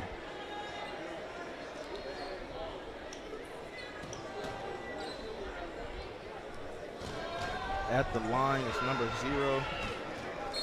He's Glover. Yeah, he's 2 out of 4. I mean, he's three for 4 from the free throw line tonight after hitting that one. Knoxville, Tennessee. Also coach a transfer from the University of Florida.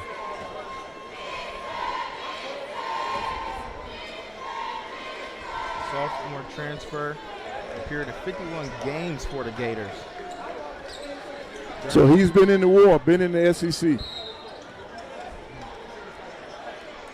Last season, coach, he was a Lou Henson Awards finalist, also a SoCon all-tournament, first team member, as well as being an all-SoCon first team member during the season itself, as well as this upcoming season being a spring academic all-Southern Conference team member.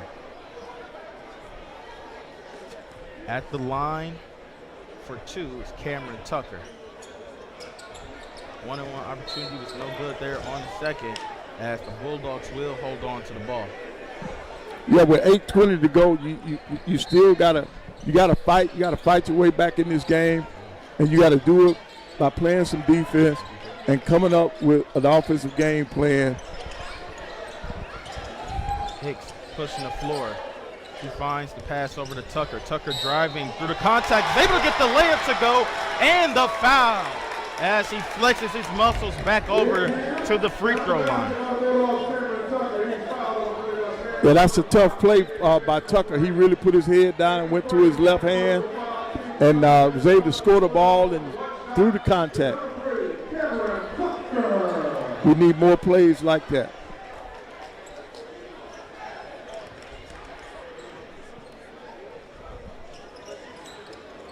Tucker's able to get that one to fall.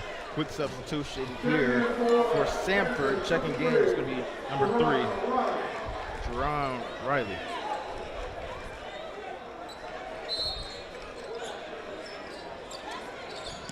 Riley takes a long pass over into the hands of Stanton McCray as that one was knocked out of bounds. By Great Tucker. awareness. Yep.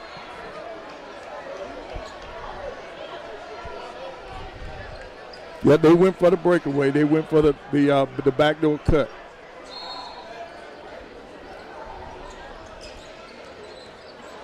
Stanton McCray gets the inbound play and lays the ball in as we'll have a timeout on the floor by Samford, with 8:01 remaining in the second half. The Bulldogs trail by 19, 69-50.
Welcome back to TM Elmore Gymnasium as the Bulldogs trail 69-50. Chauncey Sanders here being joined alongside by head coach Van Pettaway as we are closing the chapter here at TM Elmore Gymnasium. We are so enlightened to be joined now on the broadcast by Coke Ambassador herself, a communications media major herself in Madison Sims. Madison, hello, and thank you for providing us this great drink as well. We know you've been passing around samples pre-game so far this season. What can we make of this drink tonight? Yeah, so the one that you guys have on the table is the peach tea flavor. And I had 3 flavors today. We had razzleberry, peach tea, and then Caddyshack. And Caddyshack was kind of like a Arnold Palmer type of flavor. I think it's good. You know, I'm always handing out drinks, so that's what I like to do. Yeah, we recognize you've been able to do that now every single Wednesday of every sunny Wednesday here on the campus of Alabama A&M That's as right. well, whether it's been from several Coke products, of Coca-Cola products, as well as vitamin water products, as well as Powerade. Am I correct? That's correct. Now, how did you get into this Coke Ambassador opportunity? Yeah, so around the end of 2020, I started gaining a lot of traction on the social media platform TikTok. And so I think they actually found me from my TikTok as they were looking for an HBCU ambassador specifically for Alabama A&M. And so they reached out in my direct message asking me to fill out an application, and that's what I did. I went through the interview process, and I ended up getting the job. Congratulations. Thank That's you awesome. so much. Thank you. Now, during this process of being a Coke Ambassador, what have you been able to do so far? Yeah, so sampling is one of the main things that we do. So we have a sampling calendar in which I have to give out products pretty much every month. So today, you know, we had the lovely peach tea, and then last week we had Sprite Zero Sugar, and it kind of lines up with just whatever they feel is necessary for the season. But another aspect of it is being a social media influencer and kind of doing a marketing role. And actually, as a result of being an ambassador, I ended up landing a marketing internship with the Coca-Cola company. So it has a lot of opportunities to it. Awesome. That's good. That's That is awesome. Now, how can other students, because I know you are a senior as well here at the campus of Alabama A&M, how can other students get their hands on the opportunities such as this? Yeah, that's a really great question because as you mentioned, I am a senior, and in the spring I'm going to be heading out, and that means I'm going to be looking for a replacement. So I think the best way that students can keep their eyes open for the opportunity to be the next ambassador is by following me on my socials. So all of my social medias are Sprinter Sims, and you know, at some point in the spring I'm going to be posting a link to the application, and I'm going to kind of be reviewing the applicants and putting in a good word for those people. That's awesome. And we'll be looking to keep an eye out on that for sure.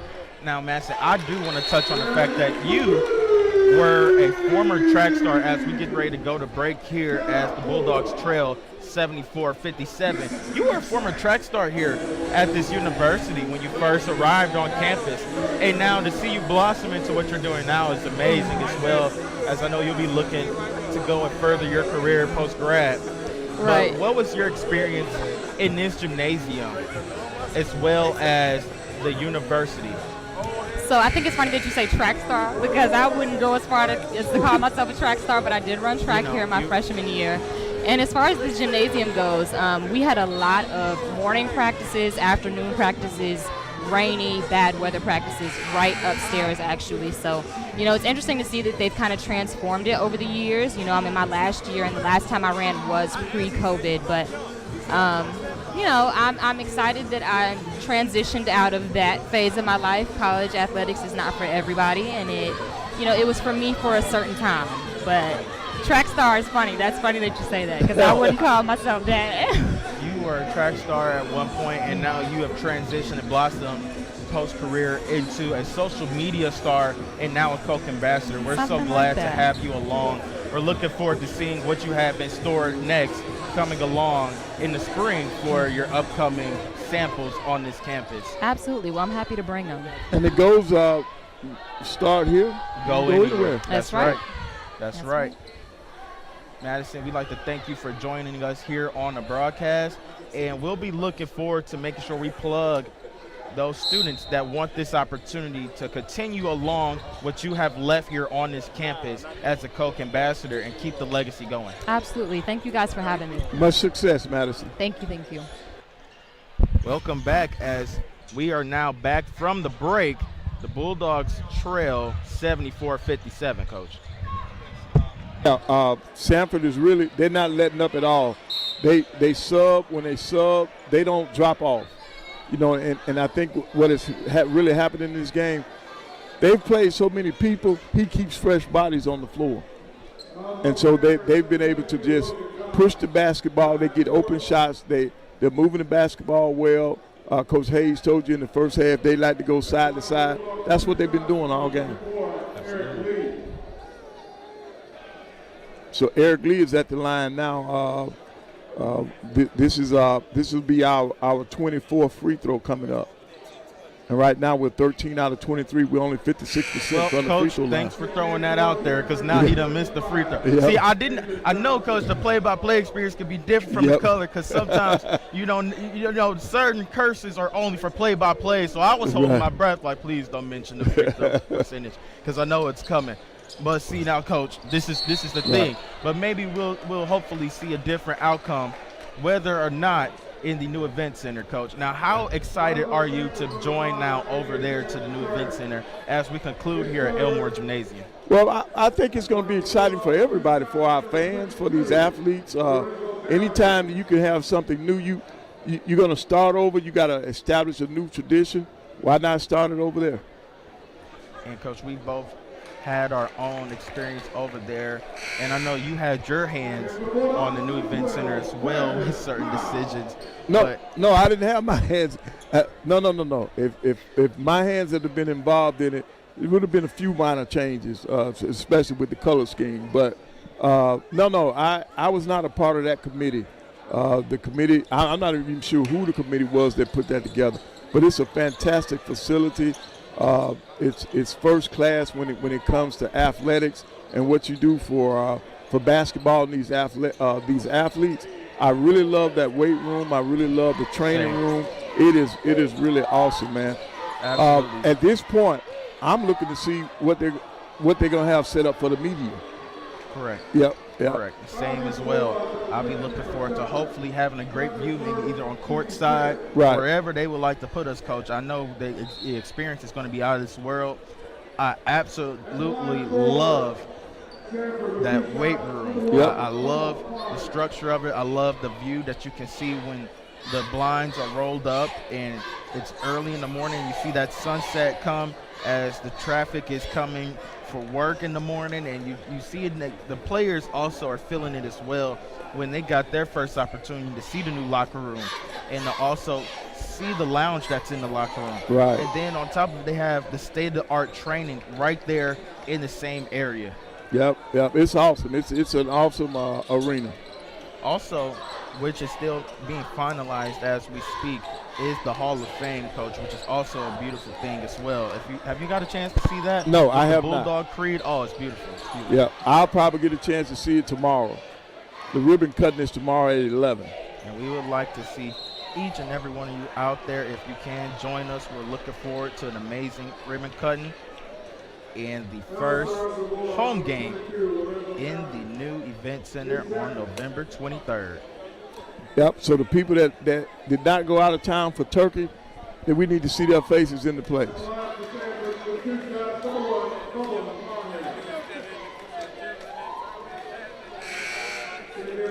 At the line is Bubba Parham. Checking in for Alabama A&M is Messiah Thompson. Yep, our shooting woes continue. We have too many scoring droughts. For the game right now, we're just shooting 36%. And then the lack of aggression, Coach. I think that's also been a thing, too. It's been up and down during this game. And it just felt like when Samford really got going earlier on in the second half, it was hard for us to find shots. Everything was a gut punch inside for Samford versus their defense pushing us to shoot a lot of outside shots that we didn't want and limiting us to just one possession as well. Right, and then what I was about to say before we went to a break was that what was happening to our players, they were pressing because they're not scoring.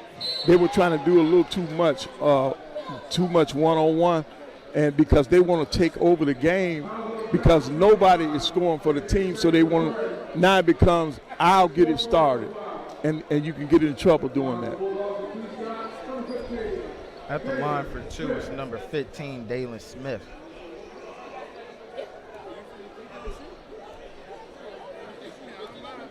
You see, Dalen, that he's not having his normal game. He's only had 3 shots. You know, he's your second leading scorer on the team. He's only had 3 shots from the floor, and you just got to have more than that coming from your second leading scorer. Smith was extremely aggressive in Monday's loss as he led the team in points, 23 points. Wasn't able to find his outside shooting touch as he's normally able to. But today, Coach, it just seemed like the guys were just a little bit passive in that second half. They kind of just fell asleep there, and it came to be the proving point when we look now at the differential. Well, a lot of that has to do with Samford now. Samford's pressure, they're so relentless. They're playing they played the game or are playing the game the way we Bulldogs, our A&M Bulldogs should be playing the game. You got to keep pressuring your opponent. Remember, that's the biggest thing that Lottie was talking about. That was a big part of our success, the defensive pressure that we applied to people. And I know coming into this game, Coach Hughley said that tonight would be moderate pressure. He didn't want to get up on him because he knew that this was a team of skilled ball handlers. And you had matchup problems, and that's the reason why he started the game the way he started. He wanted to try to match up with them. Checking in for Alabama A&M is going to be number 0, Jalen Randall.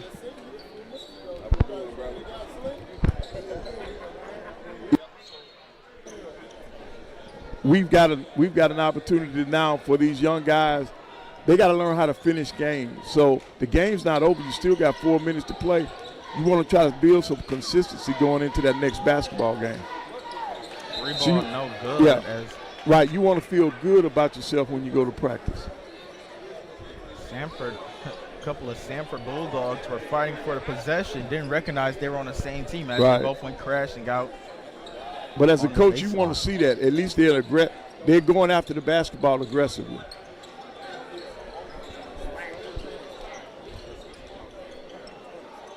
Bulldog fans, you want to stay tuned here as we will conclude the final chapter of this amazing gymnasium here at TM Elmore Gymnasium. One final game as we will close the chapter and open a new one tomorrow, 11 a.m. for the ribbon cutting of the new event center. Right, they had the ribbon cutting today for the Welcome Center. Correct. I had an opportunity to go over to see that. That's a beautiful building. Asset. Great asset. It's very welcoming. Now, did you know that the architects on that are A&M graduates? Yes. Yes. Tony Harrison, one of our Hall of Fame football players. Wow. Yep. Looking forward to utilizing that Chick-fil-A now in this area as well, Coach. Oh, yes. And I think our SGA president, I think that's the first thing she said. She was looking forward to, I think she said the spicy chicken combo. We're going to have to get on her opinion soon, as she'll be joining the live stream this upcoming season. We got a timeout on the floor with 3:32 remaining in the second half. The maroon and the white trail 78-58.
Welcome back to TM Elmore Gymnasium. Coach, quick thoughts real quick. Well, another night where we didn't shoot the basketball well. And then on this particular night, our defensive pressure did not affect our opponent.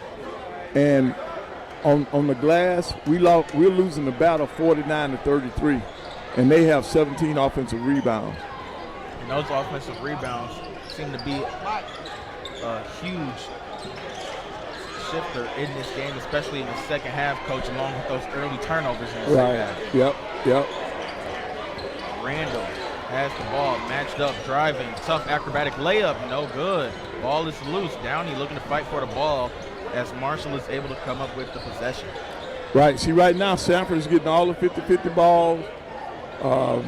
And we got a steal there. Good hand by Doc. Nice move by Smith. He's able to get the layup to go and the foul. Right. Dalen used his body well that time.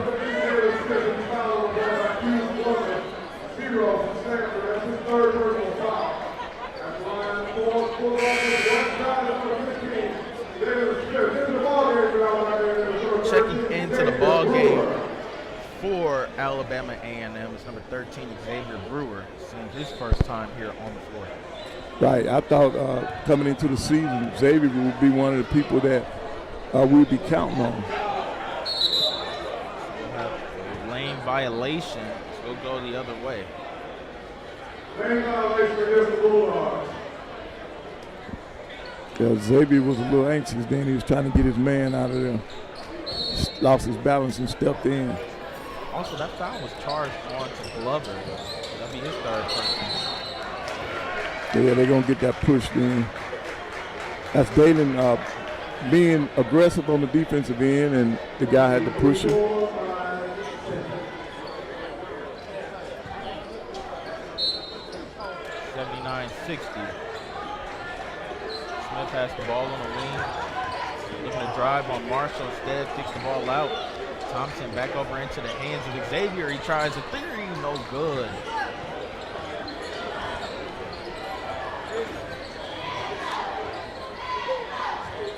Parham finds his big, nice ball movement here from Samford. As Glover has the ball up top, matched up with Hicks.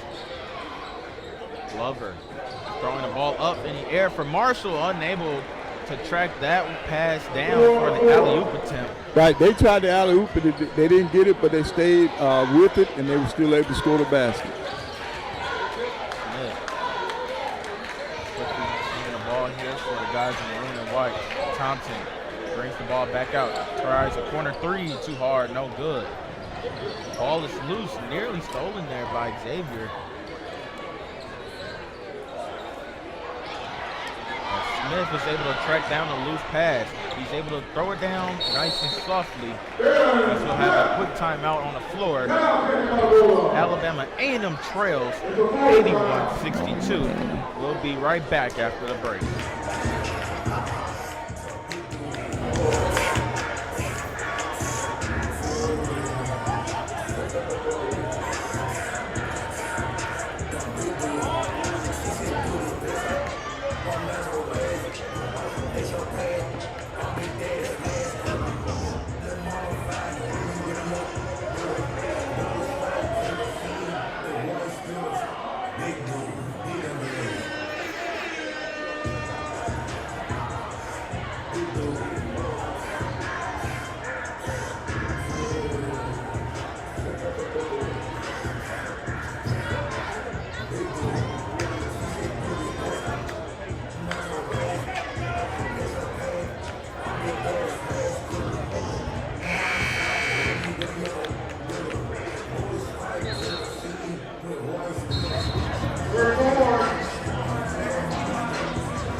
Welcome back to TM Elmore Gymnasium as we are now towards the winding minutes of this game and the winding minutes of closing a chapter here at the campus of Alabama A&M University as the Bulldogs are in for a tough one here as they trail 81-62.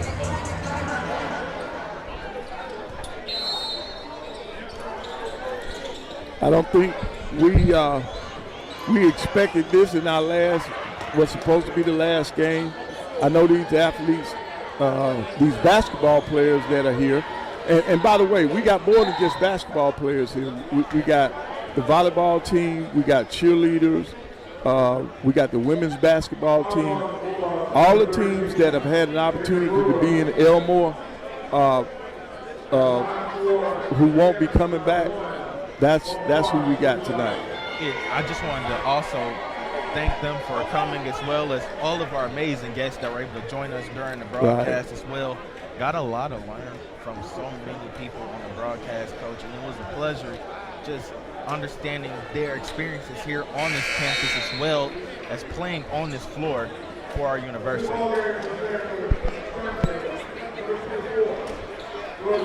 Checking in for Samford is going to be number 24, Brody Boyer. Also back on the floor is number 3, Jaron Riley. And that was Dalen getting to the basket. Nice ball movement here. The maroon and white are looking to add a little pressure here on the floor in the final minute.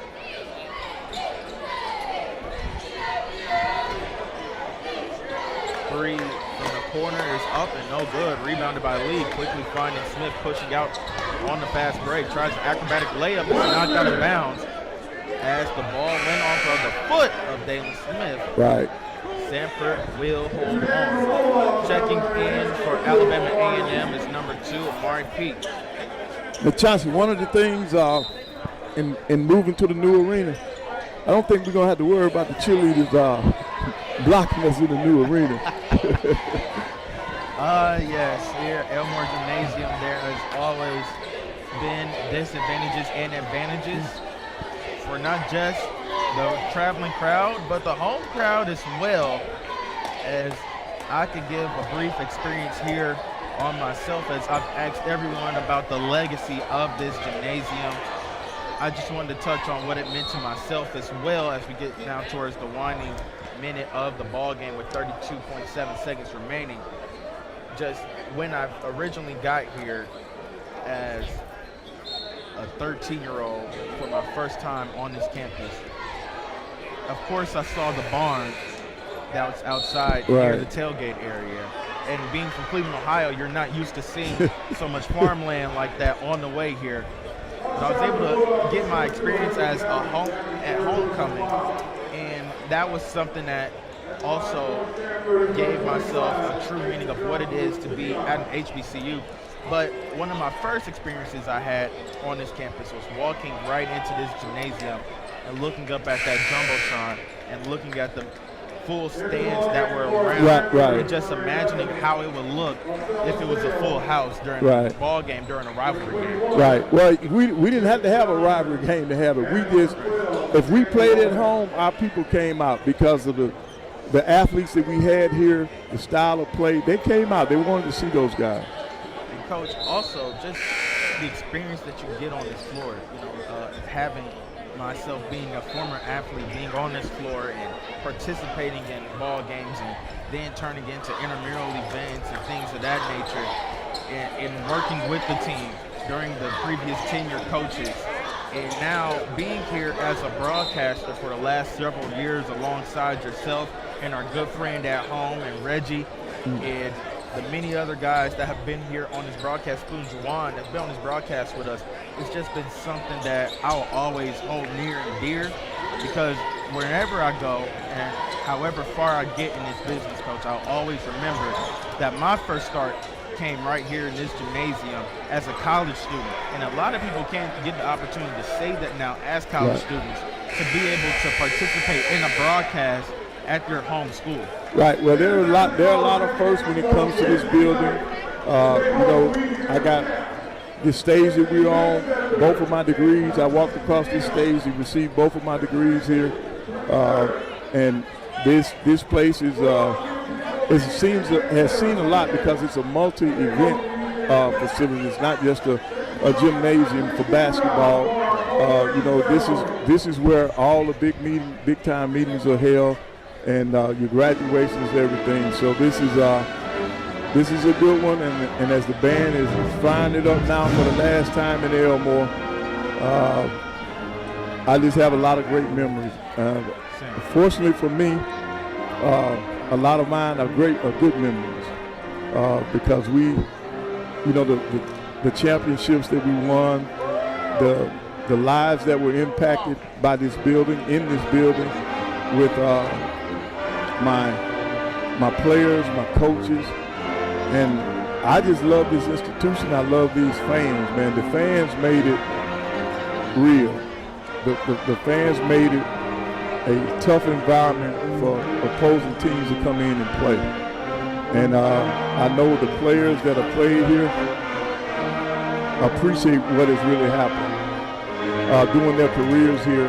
They got their degrees here. A lot of these guys have gone on to do great things. We got quite a few of them that have gone into coaching, and it's just been an awesome experience.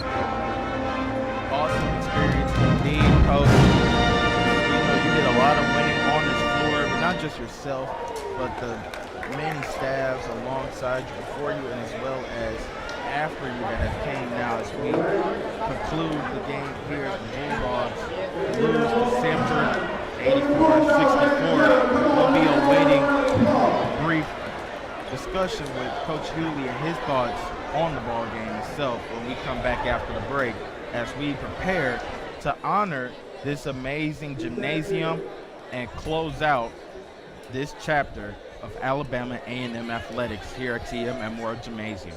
Yeah, I'm going to try to wait on Coach Hughley, but I do know I'm going to have to leave too to see what he has to say about this ball game.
So what we'll do is we'll this half of the court will line this half of the court. Let's just bring it all the way around so everybody can be side by side around this half of the court. Find your space, we'll go around this half of the court. Does he need to move his computer? Nah, he'll be okay. Are they going to set up something over here? No, they got the spark.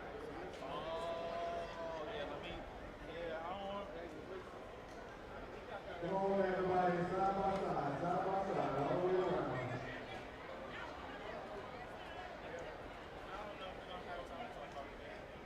Side by side, all the way around this half of the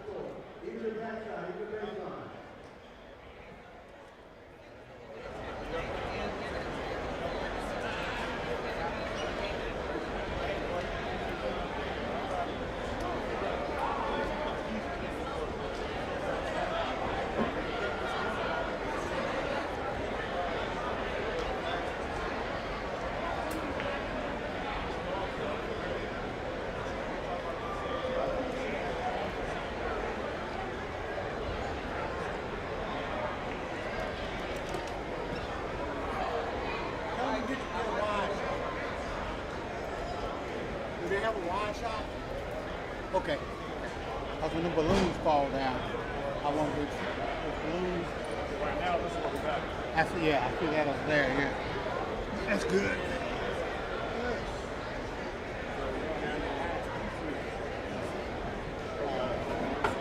All right.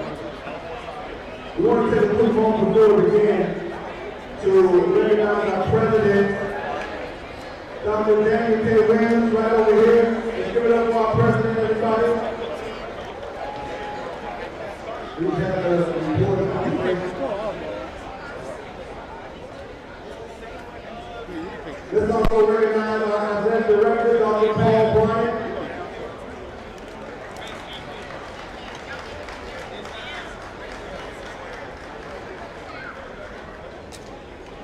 At this time, we begin the retirement ceremony. Elmore Gymnasium has been a home of Alabama and men's, women's basketball, and volleyball teams and cheerleading since it was built in 1974.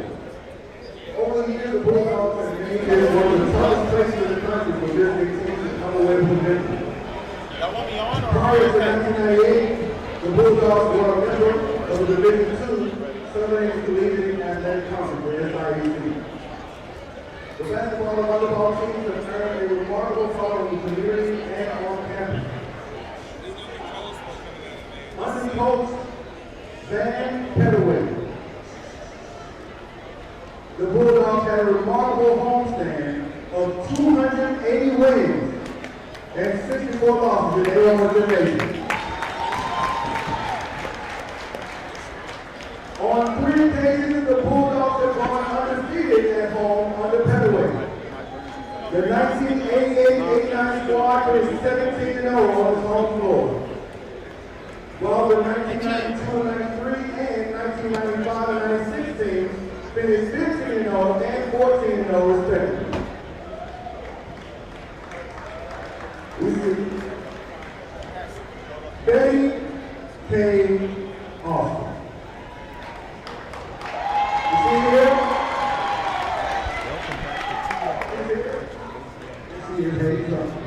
As we are in our closing ceremony, getting ready to honor my guy that sits next to me and is one of the pillars of this community and one of the pillars of our basketball program, and Coach Van Pettaway.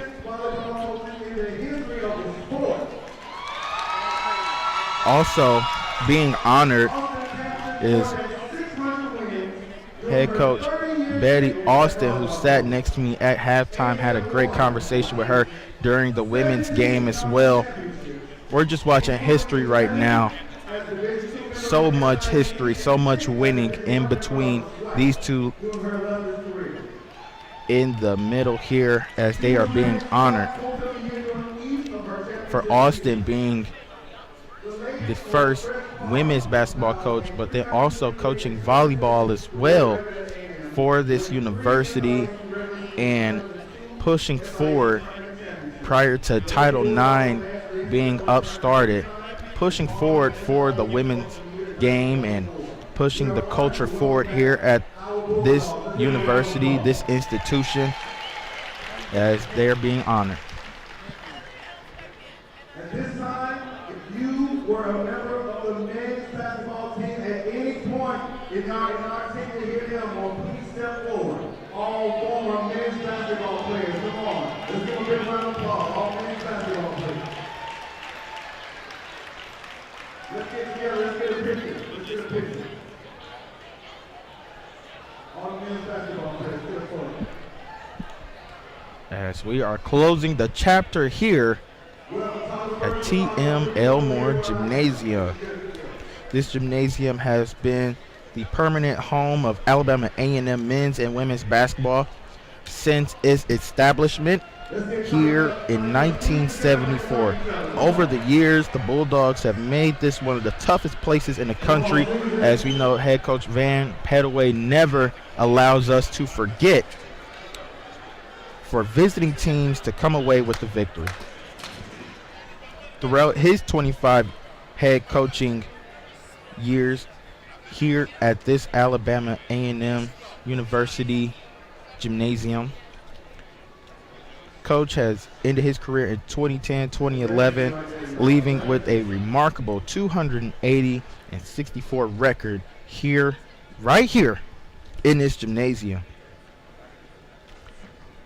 On several occasions, the Bulldogs have gone undefeated at home under the helm of Coach Pettaway as well. In the 88-89 season, that squad finished 17-0, 17-0 on this floor, while the 1992-93 and the 95-96 team finished 15-0 and 14-0 respectively.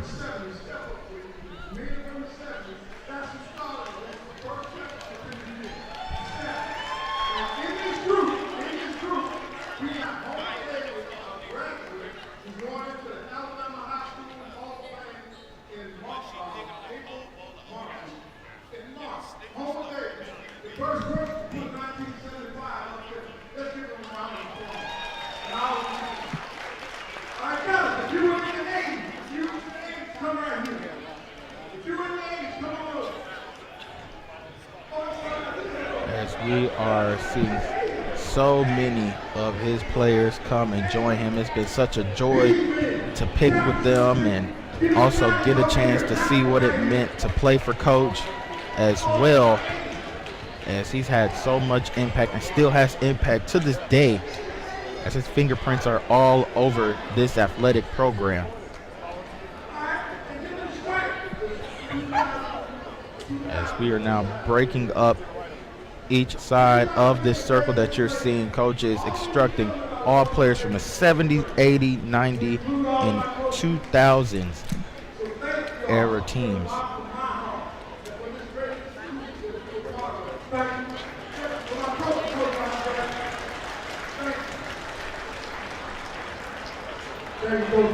So many generations under head coach Van Pettaway, as he is rightfully being celebrated by his many former players and athletes. We'd like to thank you all at home as well, even if you couldn't make it and was a former player here at this institution, and for Coach Pettaway, or also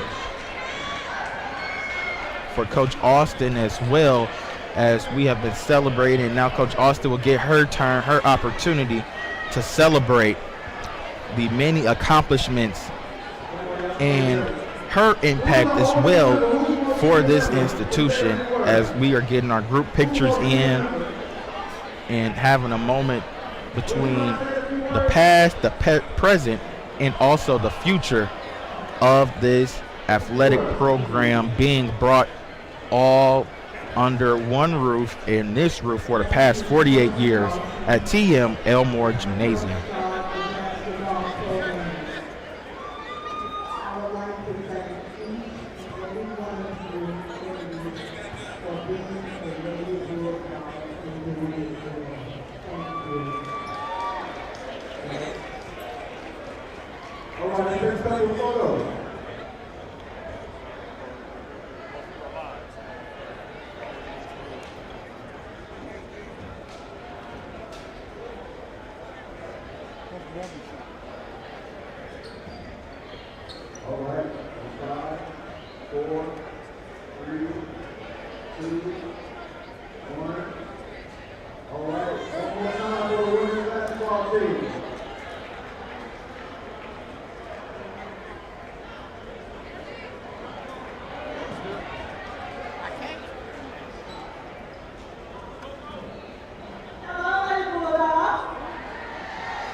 Thank you so much.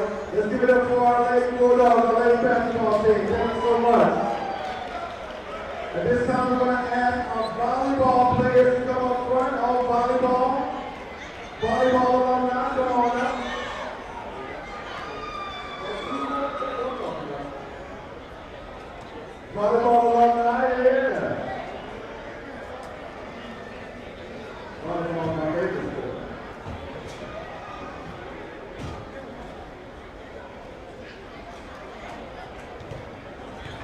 They got Matthew T-shirt. Come on, volleyball.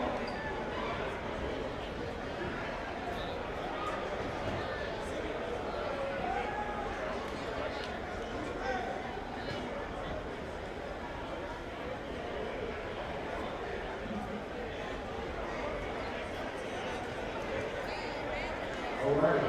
Is there anyone who would like to share a few remarks?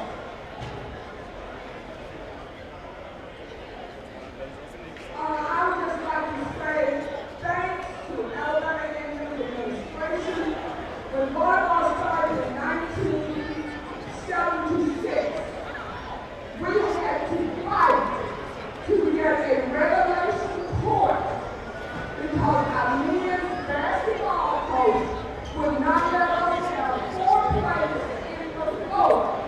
So we ran a rope from one side of the field to the other side of the field so we could play collegiate volleyball. So Alabama A&M, I thank you, and to these young ladies, go Bulldogs forever! Thank you so much. One more time for the volleyball team. Last but certainly not least, our cheerleaders. All of our alumni cheerleaders. Come on up, all the cheerleaders.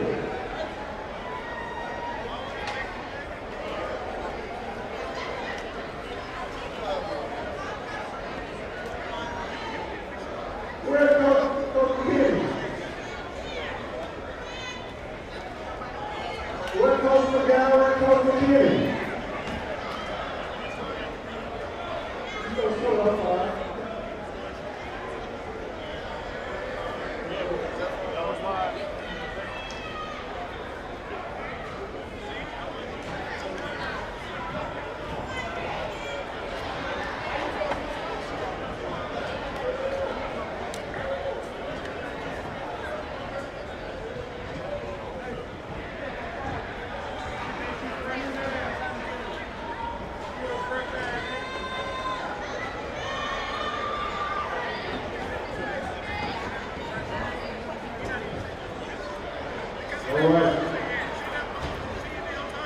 At this time, what we need everybody who's remaining in the building to take your cell phone and turn the lamp on your cell phone. Turn the light on your cell phone.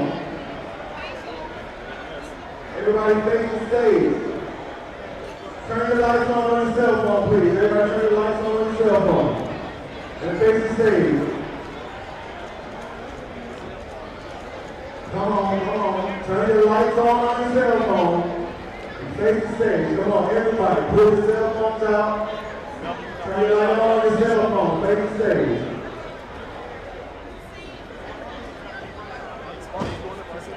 Turn your cell phone lights on, guys. You're about to get dark again.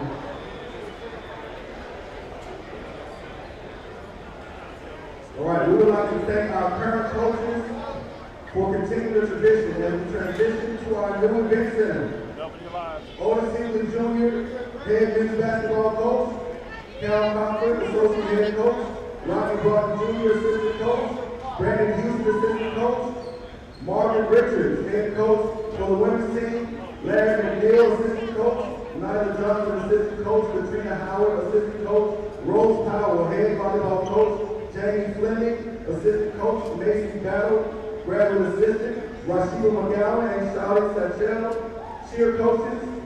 Thank you, Elmore, for all of the memories.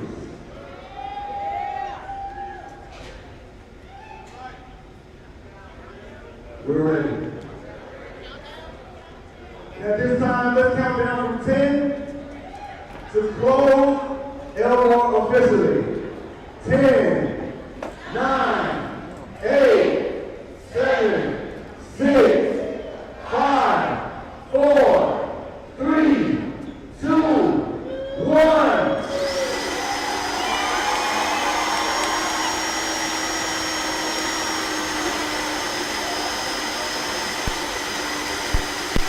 Beautiful.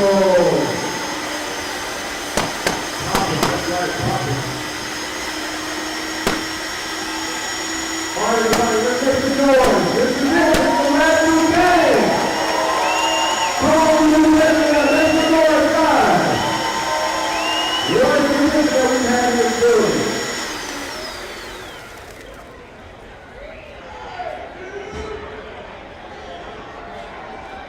Thank you for all the memories. KB, we have a little part music, sir.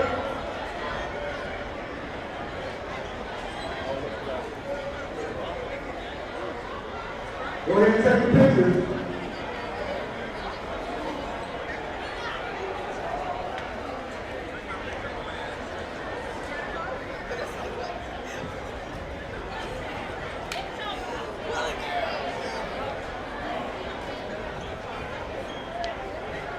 Thanks, Rob. At least you got it.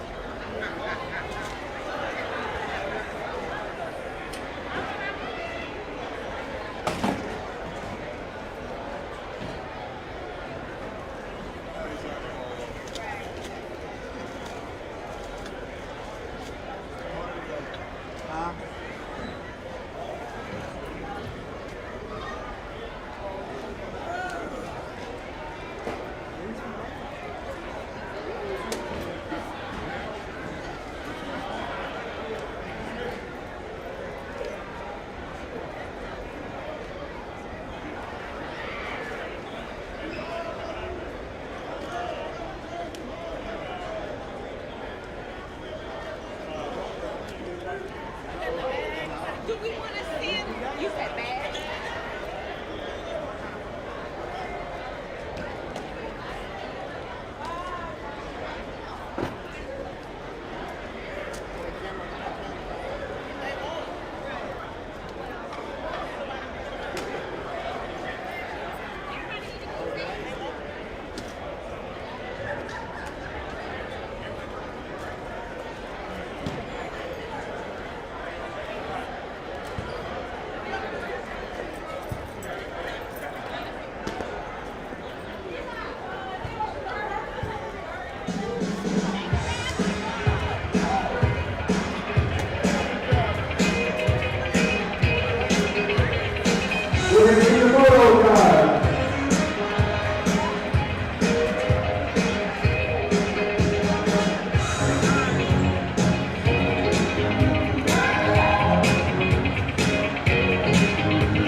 I got work at 9.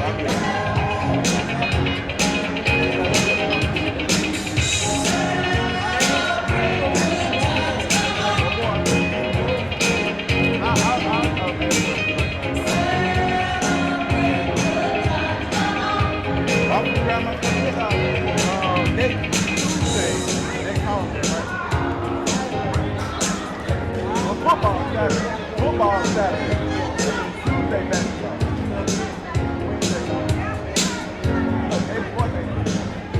Well, I'm gonna be good, so I can.